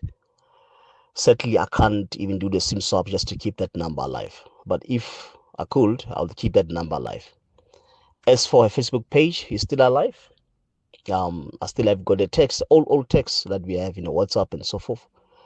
I still have her pictures all over her pictures all over the house. So with me, I can't bring myself to that point of deleting and just flipping the page and moving on, because it feels like I'm not only disconnecting, but like I'm rejecting her or she has done something wrong. So it's good just having those things. They are very sentimental and they keep the memory alive. And they remind us, of the impact our loved ones had in our lives and so forth. So yeah, it's quite interesting. Good morning, Bongani and the team. Gosh, Kabazela, you made me stifle cry. I've never thought about it that way. Oh, you've made me miss my mother so much, whom I lost in 2022 May. And it's still so fresh whenever I think about her. I wish I had done that. I wish I had saved. I wish I had preserved, the continuity of her number so that I would keep on listening to her voice notes, her voicemails to me. Oh, gosh. Yeah, you've really touched a chord. Yeah. This is Jen from Guatemala Springs. Yeah, I think a lot of people relating to that. However, one of the things that is difficult, though, is seeing a social media account of somebody to be gone still posting. I think sometimes that kind of throws you a little, because obviously what some people do is they make sure that there's somebody still keeping their social media accounts active, and it may be photos from the past or throwback, Wednesdays or whatever it is, throwback Thursdays, what is it called? Way back Wednesdays, throwback Thursdays, whatever. Flashback Fridays. Yeah. There's always flashback Fridays, throwback Thursdays, way back Wednesdays. Okay. Memory Mondays. Yo. I just made up Memory Mondays. Yeah. But you know what I mean? And you just go, oh, whoa. That can be unsettling. EWN Traffic. All right, let's look at the roads. 18 minutes after 8. Karabo, delays in Alberton. Delays in the Alberton North area, Bongs. This is on Van Riebeck Avenue. Bumper-to-bumper traffic between Radio Street and Rand Airport Road. Morningside heading into Sandton. There's traffic pressure. This is on Rivonia Road between Calvin Road and Grayston Drive. Roodepoort also expects some delays on Randfontein Road between Collet and Milestalker. If you come across any other traffic issues, please WhatsApp us on 072-702-1702. There's more EWN on air, online, and on the EWN app. The Midday Report. Weekdays, 12 to 1. And your finding is that more government action is urgently needed to deal with this. There is There's an upgrading of informal settlements program that government has that is intended to work with communities to ensure upgrading of where people live instead of relocating, but working with people in the communities where they are to ensure like better lighting, better sanitation services. So in essence, yes, the government has many plans and policies in place to respond to disasters. Cassandra Dorasami. The Midday Report with Mandy Wiener. 12 to 1 on 702. 702. This festive, when your family gathers, feed them the Nando's Festive Fill-Up meal. Feed Auntie, who's in charge of the key to that storeroom. And feed that niece that makes the strict grandparents do TikTok challenges. And that cousin that watches the same movie that comes in part 1, 2, 3, 4, and many more. Yeah, you can feed it too. Gather them all for the Nando's Festive Fill-Up meal for only $3.99. Eat at Nando's and pay 40 Rand less. Nando's, oh, what a place. Business Outsurance are experts in business insurance for general practitioners, dentists, surgeons, and other medical specialists. Kuveni. It's so nice to know the business risk is taken care of by Business Outsurance. The call center is just a dream to deal with. Very seamless, easy experience, and it just feels like the people we're talking to on the other line understand our needs. Switch to Business Outsurance and you could get a massive 20% discount on your business insurance premium. Visit outsurance.co.za. Switch and save today. Licensed insurer and FSP. TCs and information online. This is Breakfast with Bongani Bingwa on 702. Let's walk the talk. 20 minutes after 8 o'clock, we've been keeping an eye, of course, on the South African Future Trust Summit in partnership with Standard Bank at the Sandton Convention Centre. Yesterday, Ray White was there to give us the scoop. And Ray, I believe this morning you've got another exciting guest for us. Good morning.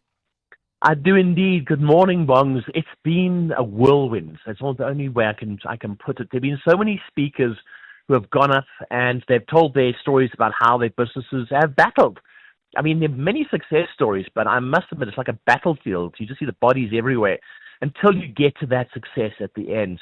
So that's the one thing. The other thing, it's the Big Pitch 2025. $1 million up for grabs as an investment. It's not a gift. It's an investment into the business. And this has been a process that has happened.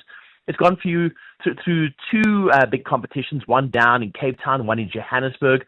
We went down to 10 finalists. We're now down to 3 finalists. And the person who is coordinating everything is Matthew Marsden. He's the founder of the Startup Club ZA. I've got Matthew with me. Matthew, take me through, 3 people left. How do you even decide on that? Yes, thank you, Ray, and hello, everybody, Bongani listeners. Privileged to be here with you today. What an incredible experience. We've spent the last 7 months trying our very best to find some of the most innovative, forward-thinking, disruptive startups around South Africa. 10 finalists pitched yesterday in front of one of the largest live audiences ever. We have got a top 3 that have advanced through today. A company solving LPG gas access. We've got a company that's digitizing parenting support, as well as one that is taking HR, payroll, and financial services access into the future.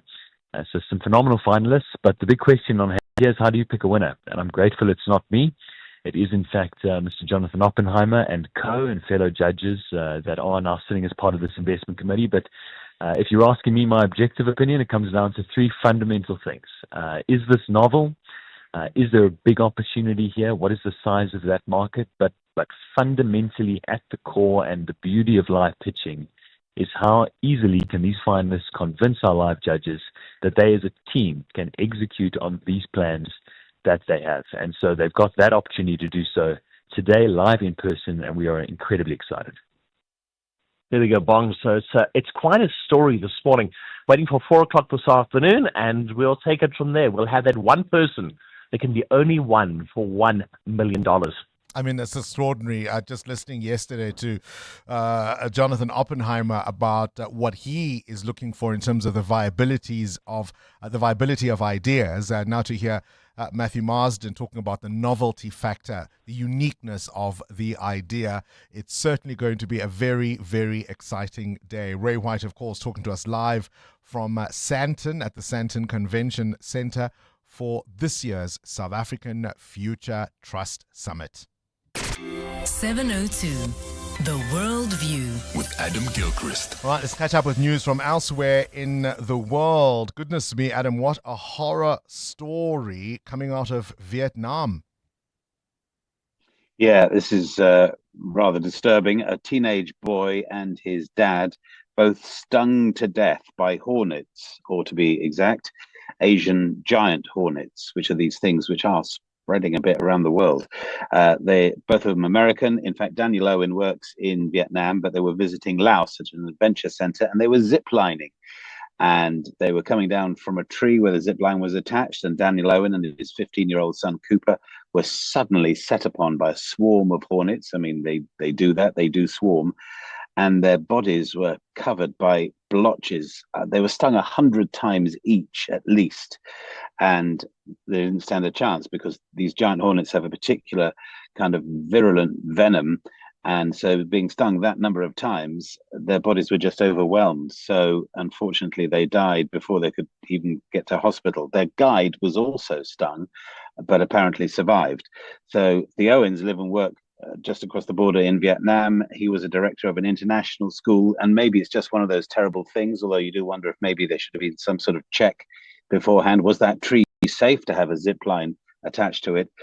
Lots of questions about it, but again, because of the spread of these kind of hornets, I mean, I've been stung a couple of times by wasps and bees, but it's nothing like what a giant hornet can do to you. And it does give you a little bit of the bejeebers, doesn't it? Indeed, it does. Now, Adam, the word submersible was on everybody's lips. Was it last year? If I remember correctly, it's back, but for entirely different reasons.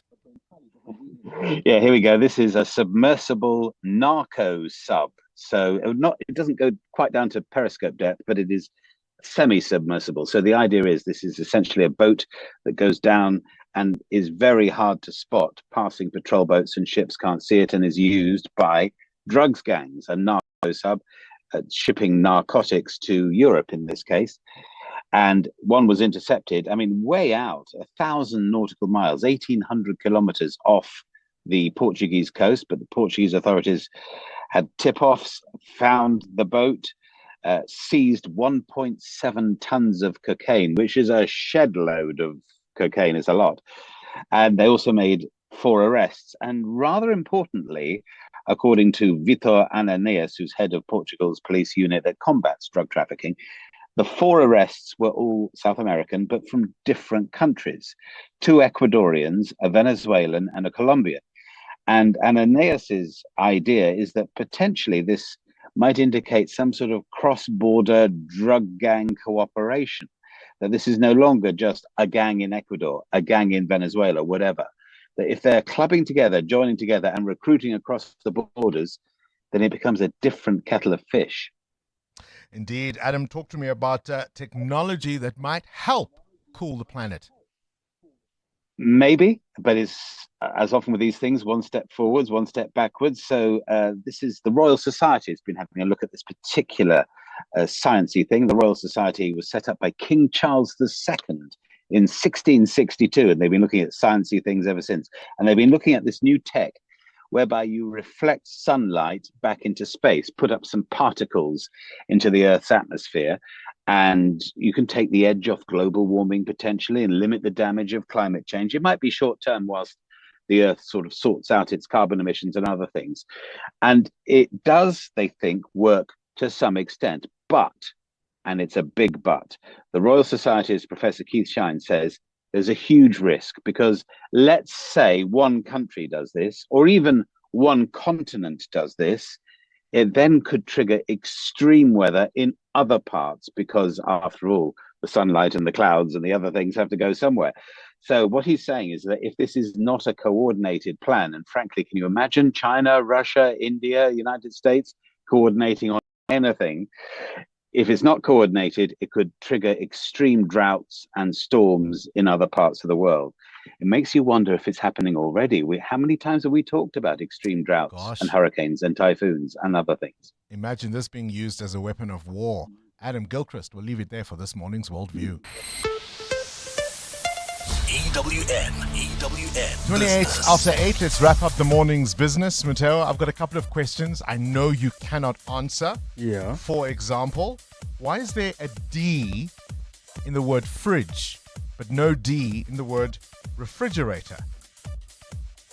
In the word scent, which one is silent? Is it the S or the C? The C. Who knew what time it was when the first clock was made? You can't answer any of those, can you? What you can answer is the fact that Vodacom says it expects to report higher profits. Yeah, Vodacom says it's set to report stronger earnings per share for the interim results due on Monday, the 10th of November.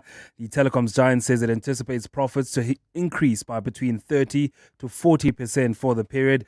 Now, in a statement this morning, Vodacom indicated it will be reporting a one-off cost that will impact its results for the first half of the 2026 financial year. Now, that cost is expected to be the out-of-court settlement with Please Call Me inventor Nkosana Makate. Can you answer me the question of the amount?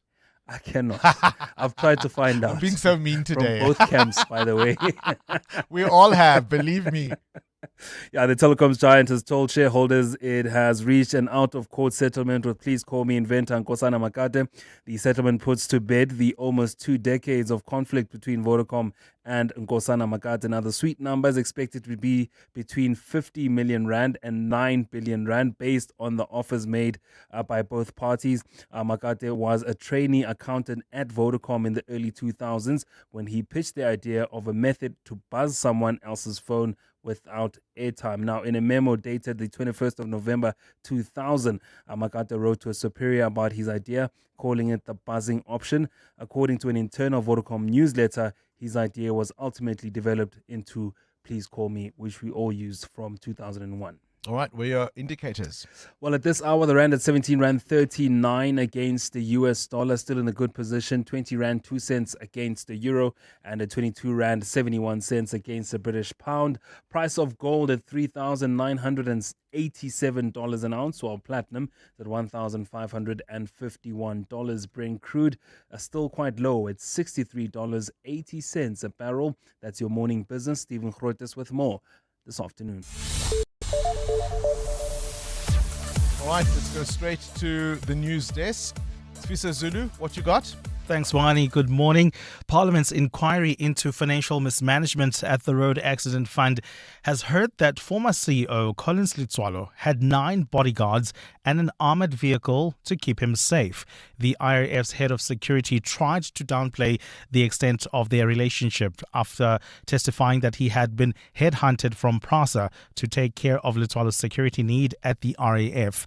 At a cost of more than 23 million rand over the past 2.5 years, Msiza says he believed the jump from 6 to 9 protectors was excessive, but Litswalo was insistent that his life and that of his family were under threat. Lindsay Dentlinger reports. A former protector of Julius Malema when he was the ANC Youth League president, Stevens Mziza, has testified that he first worked with Collins Litswalo at the Road Traffic Management Corporation. Mziza says Litswalo believed his life was at risk after a security breach at a RAF office in 2022, in which intruders drove around the car park brandishing guns. But he claims he disagreed with Litswalo when he insisted the number of bodyguards be increased from 6. In terms of having 9 security officers is absolutely nonsense, to say the least. So I didn't agree with that. Mziza also clarified that neither he nor Litswalo have top security clearance, despite Litswalo previously telling Parliament that he did. Mr. Litswalo was not vetted. It's not vetted, let me put it that way. Mziza says the 4.4 million rand armoured vehicle used by Litswalo is now parked at the RAF's offices. In 2024, protection officers spent 1.7 million rand on fuel. Lindsay Dentlinger, Eyewitness News, Parliament. 5 suspects connected to a mass shooting in Westbury are set to appear before the Johannesburg Magistrates Court this morning. 2 teenagers were killed and 5 others injured at a suspected drug den last month. Police say 3 suspects were arrested this week and they will join 2 others in the dock who were caught last week. Ntokozo Kumalo reports. The anti-gang unit has managed to arrest 5 suspects linked to the horrific Westbury shooting that sent the community reeling with shock. This includes a suspect who is believed to be the mastermind behind the attack. week. The group allegedly opened fire on teenagers who were gathered at a home on Crozier Street on October 21st. The Gauteng legislature has since condemned the acts of violence, citing concern over the involvement of young people in crime. The group, aged between 17 and 20, with the exception of the alleged mastermind, faced 2 counts of murder and 5 more for attempted murder. Ndogozo Kumalo, Eyewitness News. After threatening to make the city of Tshwane ungovernable for the G20 summit, Municipal Workers Union SAMU has softened its tongue following the city's decision to back pay its employees 3 years' worth of salary increases. The local government bargaining council recently ordered the metro to implement a 3.5% salary hike for more than 20,000 of the city's workers. Opposition parties have criticized the ANC-led coalition government for not taking the bargaining council's judgment on review, saying this jeopardizes the city's financial standing. SAMU's Regional Secretary Donald Monakisi has praised the current administration for choosing to honor the judgment. Look, to be fair, salary and wages aside, this administration, since they came in, the door is always open. There's been constant engagement, as much as we were not agreeing in terms of the salary and wage. But on other matters, they've been forthcoming. The door has always been open. Unlike the previous administration led by DA. And Typhoon Kalmagi has now killed at least 140 people across the central Philippines. Another 127 are missing after the storm dumped large amounts of water this week. Floodwater described as unprecedented rushed through towns and cities, sweeping away cars, riverside shanties, and even massive shipping containers. The storm is now headed towards Vietnam. A cloudy day in store for Gauteng with scattered showers and thunder showers expected. The temperatures will peak at highs between 25 and 27 degrees. Morningside traffic gridlocked heading into Sandton. This is on Rivonia Road between Calvin Road and Grayston Drive in Sharon Lee. Bumper to bumper traffic, Malibongo Drive between Belez and the N1. The top story this hour, Parliament's inquiry into financial mismanagement at the Road Accident Fund has heard that former CEO Collins Letswalo had 9 bodyguards and an armoured vehicle to keep him safe. Smart Steve from Momentum, hello. How's it, But? It's Jason here, your favourite gymfluencer. Jason, still lifting more than your selfie stick? Always, But. Got to stay shredded, eh? But, I'm worried about one thing. What if a major illness hits? Who's got my back? Relax, Jason. Momentum's critical illness cover is your spotter. It offers the most comprehensive cover in the market. Buddy, I'm signing up faster than I could do 10 reps. But I'm worried about something else, eh? Let me guess. How many protein shakes it takes before you turn into the incredible bulk? No, man. Will anyone notice if I skip a leg day? Chat to your financial advisor about Momentum's critical illness cover. Momentum, protecting your journey to success. Momentum is an authorized financial services and registered credit provider. T's and C's apply. Josie is about to bring the heat. The Discovery Vitality Chicken Run flavored by Nando's happening Saturday, 8 November at 5 p.m. Go for 5K or 10K, run, walk, or just soak up that Josie summer air. Not tough enough? Well, if you've ever sprinted for a taxi, dodged potholes, your training's already begun. Grab your crew, lace up, and move Josie forward. Find the Discovery Vitality Chicken Run on racepass.com to enter. The Discovery Vitality Chicken Run, flavored by Nando's. It's a run for everyone. Hey guys, this is Robert Marawa, Hollywood Bet's brand ambassador. Playing responsibly is part of the winning strategy. Make smart choices and continue to score. If you or someone that you know needs help, call the South African Responsible Gambling Toll-Free Counseling Line on 0800 006 008 or WhatsApp help to 076 675 0710. Hollywood Sportsbook is a licensed betting operator. Hollywood Bet supports responsible gambling. No persons under the age of 18 years are permitted to gamble. Winners know when to stop. 702. WhatsApp Bongani on 072 702 1702. Good morning, team. Regarding these guys in the Ukraine, I do believe that our government needs to get them out of that situation that they are in. I believe that the government got them into that situation. Just bear in mind that these guys are from the poorest provinces in this country, and in particular the Eastern Cape is extremely bad. These guys went there to go and make money. There are no job opportunities. This is what they had to do, I do believe. So yes, ANC, get them out of there. Hi, Bongs and 702 listeners. Look, regarding these mercenaries who are stuck in the Donbas region of Ukraine, You know, we must look at it in two sides. You know, the unemployment rate in our country, you know. So these young men went out there to try and get a living, you know. Yes, they might have broken the law, but now let the government help. Unemployment is too high in this country. Umchinji from Kageso. Thank you, Bongs. Hi. So I've been to Ukraine. I know what it takes to get there. The number of flights you might have to take. Oh, I don't know, say via Turkey, for example.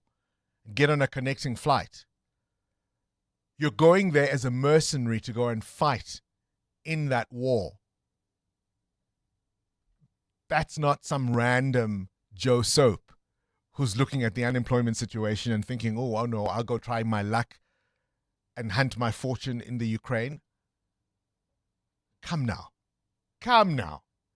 Of course, there is a responsibility on the part of South African government to help any South African in this country and elsewhere. I understand that. But I think sometimes our expectations are a little unreasonable. EWN Sport. All right, Cindy Paluta, let's talk cricket. It hasn't been the best of tours of the subcontinent for the Proteas men's side, to be clear. It wasn't, hey. So they lost the T20 series, they drew the tests, and now they're going to play in the ODIs, and they're currently 1-0 down in the 3-match series. It's the second ODI. It starts today at midday. Opening batsman, 19-year-old Loandre Pretorius, scored 57 in that first ODI. Yeah, I haven't been scoring runs of late, so I was really nervous going into this, but I just backed myself. Coach Wands and Chooks always speak about it, back yourself and back your ability. There's a reason you're here, so I just focused on doing that.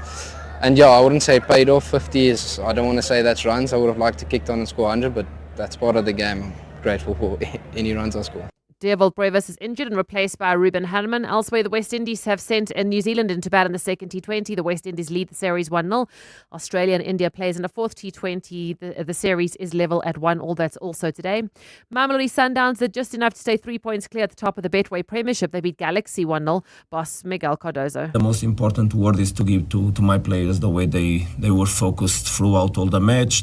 It's not easy. You start, you create situations, you don't score, and you have to come at halftime with the draw. Big commitment, energy from the players that went in order to bring different challenges. And finally, we broke that organization. We were able to score. Pirates kept the pressure on with a 3-1 win over Arrows. Sibolele beat Stellenbosch 2-0. Durban City beat Galants 1-0. While in the Champions League, Inter Milan made it 4 wins from 4, beating Kairat 2-1. Barca were held by Bruges 3-0. Galatasaray beat Ajax 3-0. Osman with a hat-trick. Easy win for Man City 4-1 over Dortmund. Newcastle beat Athletic 2-0. Chelsea held 2-2 by Qarabağ. Springbok side to play France will be announced today. The sides kick off on Saturday night at 10:10. The Sharks have confirmed that after 9 years, Springbok Lucanio Am will be leaving to join a Japanese side. And at the WTA finals, last of the group games today, Pegula plays Paulini Sabalenka to take on Goff. Yesterday, Swiatek was knocked out by Anisimova. Rybakina beat Alexandrova. Cindy Paluta, Eyewitness News Sport. At Auto & General, we understand your business is built on more than just vehicles. It's your stock, tools and equipment, and the premises where you work. Auto & General Business Insurance is designed for businesses like yours, protecting your assets against fire, theft, storms, and other unexpected events. To protect your livelihood, visit autogen.co.za and get an obligation-free business insurance quote. Auto & General, never not there. Auto & General is a licensed non-life insurer and FSP. T's and C's online. Hi, this is Teko Modise, Hollywood Bet's brand ambassador. Be a winner who knows when it's time for a timeout and play responsibly. If you or someone you know needs help, call the South African Responsible Gambling Toll-Free Counseling Line on 0800 006 008 or WhatsApp help to 076 675 0710. Hollywood Sportsbook is a licensed betting operator. Hollywood Bet supports responsible gambling. No person under the age of 18 years are permitted to gamble. Winners know when to stop. So you thought you were building a business in this economy. But day by day, somehow it grew. You kept going when the freezer didn't freeze, the bucket didn't budge, and the bank balance barely blinked. So you thought you were building a business. You weren't. It was building you. Because this isn't just what you do anymore. It's who you are. And you don't trust just anybody to protect it. Chat to your broker about Old Mutual Insure Business Insurance. Protect what built you. Old Mutual Insurer Limited is a licensed FSP and non-life insurer. EWN Traffic. 17 minutes before 9 o'clock. Let's wrap up the morning's traffic. Karabo, you were telling us about delays in the Centurion area earlier. Well, at this stage, Bongs, things are settling down pretty nicely, but we still have some traffic pressure in the Centurion area heading towards Joburg, N1 southbound between the N14 Brakfontein interchange and Olifantsfontein Road in Joburg. Morningside traffic gridlocked heading into Sandton on Rivonia Road between Calvin and Grayston Drive. Still in Calvin, Alex area heading towards Midrand. Roadworks causing heavy delays. N3 northbound between London Road and the between interchange. And in Sharon Lee, there's bumper-to-bumper traffic on Malibongo Drive between Belez and the N1. If you come across any other traffic issues, please WhatsApp us on 072-702-1702. There's more EWN on air, online, and on the EWN app. To sell or not to sell, that's the question. Whether selling a car, bike, boat, or bakkie, We Buy Cars offers instant payment and a stress-free experience. Simply complete the form on webuycars.co.za for the best offer. Trading in or shopping for your next ride? Explore over 12,000 vehicles online or visit We Buy Cars in store. Whether buying or selling, head to We Buy Cars today. PSG Asset Management sees opportunities others have missed. Like that stock, once up, now down. We thought good price and started our in-depth research there. Turns out it was a quality undervalued company working hard to restore market confidence to deliver soaring returns when they did. Because for us, a good price is just the beginning. To partner with us, contact your financial advisor or visit psg.co.za. PSG Asset Management Pty Limited is an authorized financial services provider and part of PSG Financial Services Group, a licensed controlling company. Coming up on the Clement Manatella Show on 702. 8:45, the Clement Manatella Show coming up between 9 and 12. Clement, you're not with us in studio this morning. So firstly, where are you and what's on the show? So we are live to you this morning, Bongani, from the Holiday Inn Johannesburg Sunnyside Park Hotel in Parktown. The Gauteng Department of Environment, in partnership with the National Cleaner Production Centre of South Africa, are hosting a 10-year anniversary celebration workshop to commemorate the successful implementation of the Gauteng Industrial Symbiosis Program. So that's where we're broadcasting live from. We're going to start with the 702 open line. There's a bit of confusion about what's happening in the MK party. They released a statement removing Colleen Makubele as chief whip and appointed Des van Rooyen as the chief whip. And then Jacob Zuma came back to South Africa and said, what did you do? And as a result, instructed that John Klope, who is his deputy, must be preliminarily suspended for having taken those decisions. And Des van Rooyen is actually quite close to the former president, Jacob Zuma. So what happened? We're going to bring in the chief of staff in the MK party, in Jacob Zuma's office, to come and explain that to us on the open line and then chat to the listeners about it. But between 10 and 11 o'clock, we do the Hanging Out feature. Today, we are hosting gospel artist Jabu Hlongwane, who's also the co-founder of Joya Celebration. And then we wrap up the show at 11 o'clock with our Thursday dialogue. We'll be taking the Parliamentary Ad Hoc Committee live today because there's an important witness who's taking the hot seat today, the head of IDEC, Andrea Johnson. All right, Clement Manatella between 9 and 12. The G20 Summit coming to Johannesburg is a stepping stone towards a brighter future for the city. Josie My Josie has launched the Babize Bonke campaign to shine a spotlight on some of the extraordinary champions who are reshaping Johannesburg from the ground up. My name is Grant Ngobo. When Galanjie first opened, I was 14 years old and worked my way up, and now I lead the organization at the age of 27. From the 51st floor of Ponte, we run inner city tours and community centers at the bottom, challenging stereotypes about Hillbrow, Berea, and Yuva. Josie My Josie is making the invisible visible, giving the voiceless a voice. It's a movement for the people, by the people, creating a city that we can proudly call Josie My Josie. Come see how Josie does it. A city that's alive, ready, and rising. Prime Media and 702 are proud sponsors of Josie My Josie. Josie My Josie, Babize Bonke champion Grant Ngobo will be interviewed on Weekend Breakfast just after 8 a.m. on Sunday morning. Before you throw it away, think again. Join the Glass Recycling Company's Recycling Challenge this November. Collect your glass bottles and jars, drop them at your nearest glass bank, and help your city climb the leaderboard. Each bottle counts towards a cleaner South Africa. Post your recycling pics on Facebook with hashtag Glass Recycling Challenge and stand a chance to win 5,000 Rand. Let's shatter records and clean up our cities with the Glass Recycling Company. T's and C's apply. In a world where everything is instant, some things are worth slowing down for. You took the time to build a life of distinction. Every moment, every milestone, every decision. At Indwe, we take the time to understand your world and craft insurance solutions to protect it. Because true peace of mind is the greatest luxury of all. The right insurance starts with a conversation. It starts with helloindwe.co.za. Indwe Risk Services is an authorized financial services provider. This is Breakfast with Bongani Bingwa on 702. Let's walk the talk. The Johannesburg Philharmonic Orchestra is tuning up to fill our summer with world-class music right here in Mzansi. We've invited the JPO Chief Executive and Artistic Director, Bongani Tembe, to join us this morning to tell us what audiences can expect from their exciting concerts when it comes to this summer season. Bongani Tembe, always a pleasure to have you on the show. A very good morning. I hope you're well. Morning, Bongani, and the listeners. I'm very well, thank you. All right, so perhaps for people who would be newbies, not quite familiar with the orchestra scene in Johannesburg, what does the Johannesburg Philharmonic Orchestra bring to Johannesburg's cultural life? The Johannesburg Philharmonic Orchestra provides cultural enrichment, and it contributes to stimulating economic activity and fostering social connections. And that is very important for any society and city. The spring season concerts already underway.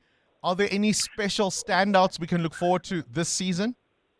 Yes, it's underway. It started last week and it was completely sold out, and the JPO was joined by the KwaZulu-Natal Philharmonic. And this week we've got Michael Rapper. He's the youngest North American to win a Grammy Award in 2023. He will be on stage conducting, and then Sandra leads the cellist. So every Thursday until the 20th, we've got great concerts. We often think of classical music, or even, I suppose, orchestras in general, as quote-unquote serious music. How are you attracting younger people to be part of your audiences? Well, we attract young people by mixing the program and also doing popular works. And we just did a jazz festival, a symphonic jazz festival in September. That was just fantastic, taking South African jazz standards and orchestrating them. And we've seen the results with the demographics changing and in terms of age and race, and that's wonderful. Can you share a moment or performances that illustrate exactly what you mean? You know, that moment when you kind of step back and you think to yourself, wow, this is why we do what we do. There are just so many moments, including just last week when you had those massive two orchestras doing the Bolero, which is such a fantastic piece. And everybody just sat in the audience, was in awe just last week. And as you know, it starts very soft and it builds up. It was just a magical moment. You've spoken about the collaboration with KZN. Any surprising partnerships that we might not expect coming up? Yes. Before I move to that, I do want to say that this year, the Johannesburg Philharmonic Orchestra is celebrating 25 years. And that's quite a milestone. It is indeed. Yes, and I'm also celebrating 10 years at the helm of the JPO. So we are very delighted about that. And time just goes very fast. And the JPO today is one of the most thriving and successful orchestras in South Africa. You blink and you miss it. All right, let's talk about unexpected collaborations coming up. Yes, we've got Mzansi National Philharmonic Orchestra coming up in December. It will be at the Linda Auditorium on the 10th and 11th of December and going around the country. And we've got a sensational cellist, Abel Selowache, and born in Soweto, and now is really a star in Europe and around the world. And he will be doing his Four Spirits Concerto, which is inspired by his growing up in Soweto. So that's going to be a very special moment. I mean, I suppose one of the things you will have some aim to do is to really grow local talent, local musical talent, both in terms of performers and composers. You have a program to do that, no doubt. Yes, we have different programs. The Johannesburg Philharmonic visits schools almost every week in Soweto and other outlying areas of Johannesburg. We are helping with a music school in Soweto, and 80% of our musicians teach one-on-one various students in schools throughout Johannesburg. And so we believe in harnessing young talent. That's very important. I said earlier, you blink and you miss it. 10 years is quite a milestone indeed. As the head of the orchestra, what keeps you motivated and inspired? Well, it is the music. You know, as you are saying, Bongani, once you sit there and you say, this was worth it. You know, It's hard work, of course, and it's wonderful. There is a lot of discipline involved. But at the end, it's the results themselves that matter. And the music always wins the day. The music always wins the day. So entice those people listening to us now who've never been to a live orchestra. Why should this season be one to try? Well, it's great. You know, music and the arts in general are unique. As I intimated earlier, you know, it creates shared cultural experiences. So you meet other young people, other older people, other South Africans, and you have a sense of community, yet you've got a unique experience with each piece of music, with each note being played. And so that's very unique about music. So it's a joyous moment. Everyone, if you just want to have 2 hours and think nothing except music and joy, come to the JPO. And if you want tickets for the rest of the season, where can you get those? If you want tickets, you go to Quicket. And you want tickets also for the national tour from Mzansi Philharmonic, you go to Quicket. All right, fantastic stuff. Bongani Tembe, congratulations. 10 years at the helm of the Johannesburg Philharmonic Orchestra. He's the executive, the chief executive and artistic director, and they're promising a fantastic season for you this year. The JPO now, as he says, one of the most successful orchestras around South Africa, which is absolutely fantastic news. 25 years of the JPO. 702 podcasts are on 702.co.za. Promised you a little earlier on, we had a conversation about how do you deal with a public dressing down. There was a moment that went viral in the preparations for the Miss Universe pageant on Tuesday evening. So several contestants eventually walked out in protest. It's understood that it was at a pre-pageant event.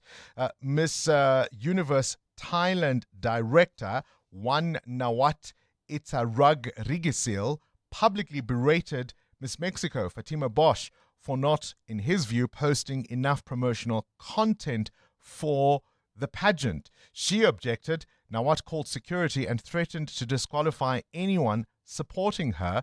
But that's exactly what happened, because she and several other contestants, including the reigning Miss Universe from Denmark, left the room, saying the treatment was disrespectful. Have a listen to that moment, and then afterwards I'll play you what Miss Mexico Fatima Bosch had to say was her motivation for walking out. Security! No, just leave it here. She stand and she talk by herself. No. Listen. You must listen to me, and then when I argue, you stop. Security,ปิดประตู Stop.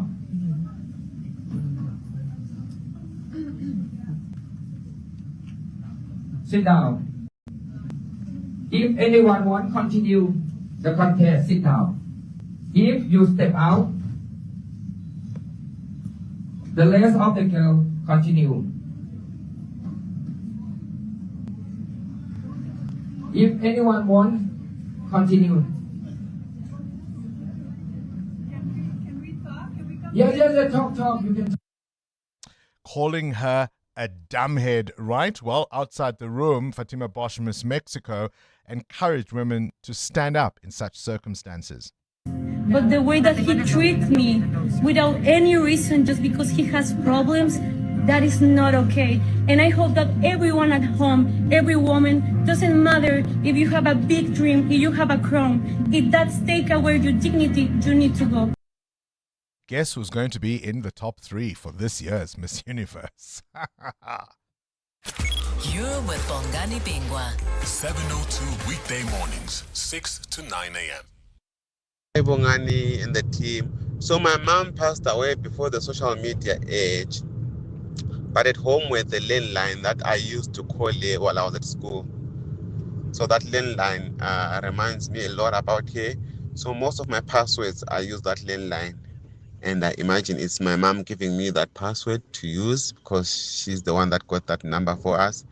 And by that time, the landline was so prestigious. So, yeah. There was a time, hey, when having a landline was quite the thing. Remember when they had those specials where you could phone any local number between 7 p.m. and 7 a.m. and the first hour was free? So we'd call each other for 59 minutes, KG. And then after 59 minutes, you'd put the phone down and redial again. I can't imagine being on a phone call now for 59 seconds. Just nje. Yeah, how times have changed. It is 9 o'clock, and that brings us to the end of this edition of 702 Breakfast. Don't forget, tomorrow on Breakfast, we announce the winner of that ABSA Swiper Vault fantastic JQ car. We'll see you bright and early tomorrow morning. It's 9 o'clock. This is EWN. Good morning, I'm Sfiso Zulu. 17 South African men are trapped in the war-torn Donbas region in Ukraine. The South African government says it has received a distress call from the group.